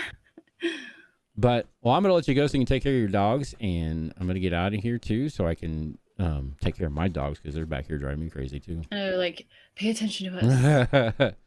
Yeah, mine they're right behind me, and they're just like, what are you doing? Like waiting. Who are you talking to? Love me. Yeah. Mine usually go nuts when I start talking to people and they can't mine do figure out who I'm talking to because there ain't nobody else in this room and nothing else going on but me talking. So they're like, yeah, who are that's you what they talking do. to? They'll be perfectly chill, and as soon as I hit go live, it's like a zoo in here, and I'm like, why? What's up, Celeste? Like what's happening? Yeah.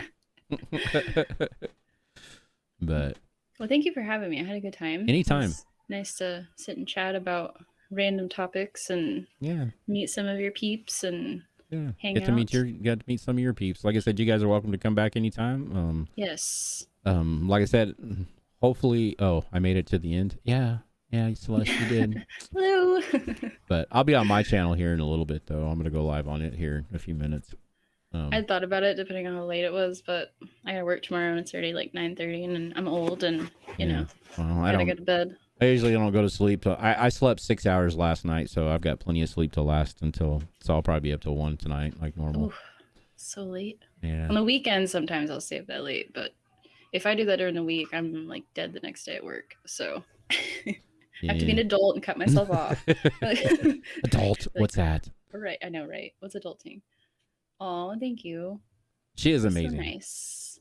You guys are so nice. But yeah, my whole plan is like the first 20, because you guys are the first 20 episodes. Hopefully sooner or later I can have like a reunion show once everything calms down, and maybe we can like do a live reunion show somewhere else. Yes. And all like get together. Reality shows where all like, I'm just kidding. Yeah. Yeah, like meet somewhere in the middle and just kind of. Right. But it'd be fun. That's what I want to do. I think that would be fun. It's like the first 20. Would be fun. But be fun. Well, I'm gonna let you go and take care of your dogs. And like I said, thanks a lot for coming on and doing this. I appreciate that. Thank you very much for having me. I'm honored that you asked. No, so I'm honored for I had you a good being time. here. Well, I hope everyone has a good evening. Like I said, for you guys that have not, I'm in there. I was saying, make sure you go follow her, and her Twitch and Twitter link is down below. Make sure you go blow her up on both. She's good. She's good peeps. Thank you. So are you. Shh! Don't let it get out. No, don't tell the secret. Don't tell the secret. But don't tell him I'm a nice person. But no, yeah, like I said, we'll do a reunion show on here if we can't do something here soon too. So I'm down for that. I might do something for like after Christmas or after New Year's. Might jump in and do a reunion show for everybody that wants to come in and kick it. So. And this is also October is Spooktober on my channel, so we will be dressing up try to dress up every stream. I thought about just last year what I did is I just did makeup like beforehand, but then I was like that'd be kind of cool to do the makeup while I'm streaming so people can see how I do it. There you so go. I may do that. Yeah, kind of like a get ready with me Halloween edition, I guess. You can do that for TikTok too. Set up your TikTok. Yeah, to do that. I didn't think about that. Yeah. That'd be fun. Yeah. I mean, I can't go live yet, but I can make it like a little clip or something. Yeah. So. Sweet. I'm excited. Well, like I said, if you need anything or whatever, you know where I'm at. I'm always glad to help for what I can help. Thank you. Same here. Yeah. And yeah, like I said, make sure you go follow her, go give her some love, go watch her do her Spooktober. Spooktober. It's gonna be fun. I buy some decorations. I'm actually, ever since I started this, I'm actually interested in Halloween just because I think I'll dress up this year. I just haven't figured it out. I dressed up last year as a Joker. Ooh. Makeup was ugly, but I did a clown, and like some of my community, they're like, "Tell me when you're gonna be a clown," because I'm terrified of clowns. I was like, so I texted it before. I was like, "Hey, I'm a clown tonight, just so you know, so you don't open the stream and get freaked out." Yeah, I don't like clowns either, but I don't think it would bother me to. I mean, I don't know. They don't like freak me out. They're just spooky. I don't understand them. Yeah, I don't either. I went to a circus as a kid and it terrified me ever since. So. Yeah. But, yeah, I think my fear was there was a 70s movie that was called The Night of the Clowns or something like that. It freaked me out. You seen that one? Well, no, like the movie It. That was like the first. Oh, yeah. I was like a kid when I watched it, and it terrified me and scarred me for life. But all right, well, we're gonna jump off here and let you go do your thing. And okay. And like I said again, I appreciate you. Of course, glad to be here. But just a little bit of thing. There will be no Fireball Friday night tomorrow night. We're taking a break to do some IRL stuff and things like that. So, and not only that, I need to catch up on some things. So that's a good thing. We'll be back next Friday night with Fireball Friday night. Also Tuesday is another In the House. We've got Glam Bomb Grim on. She'll be on at 7 p.m. Central Time. Thursday night we have Shadow Serpent also at 7 p.m. for In the House. Both doing their solo interviews. And then, like I said, Friday night we'll have the Fireball Friday night, and there might be something in between. I'm not sure yet. I haven't got confirmation on it.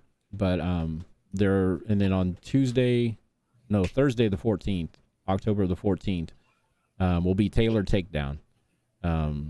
She used to be a mixer partner and streamer and everything else. She's been around for quite a while. She's attitude. She's good. She's good at her game and stuff like that. She's fun to talk to and fun to go into her chat. She's loud. I like loud streamers, you know. See, I'm like quiet sometimes, so. Oh, I am too. More of a reserved. I like loud streamers, but yeah, I'm very, unless you get me excited or I've had a couple of drink, then yeah, I'm usually pretty chilled and relaxed. But same. But anyways, and then October 30th, we're having a Halloween event, charity event for StackUp.org. That's all I'm telling you so far. But there's going to be two events. I think we're trying to get a Dead by Daylight event going for in the morning hours, and then a boy versus girl COD team in the afternoon hours. That sounds fun. But there's going to be prizes, giveaways, everything else. It's going to be sponsored by Glitch and Techni. Glitch is going to be, we're going to be giving away some tubs of Glitch, and Techni has graciously give us some mouse pads to give away. So other than that, we will see you guys. What is today? Today's Thursday, right? Oof. All right. So we'll see you guys. Yeah, I'm like totally lost on my days. I am too. But thank you, Tink, for being here. I appreciate it. Thank you for having me. TinkTribe, ladies and gentlemen. Make sure you go give her a follow and much love. She deserves it. She's awesome. Thank you. But we'll see you guys next Tuesday for this channel. And make sure if you haven't followed on Twitter. Oh, God, I hope this works. Yeah. I just set some of these up the other night, so it's like, yeah. No, I set timers up the other night, and they drove me nuts. I turned them off. Yep, there we go.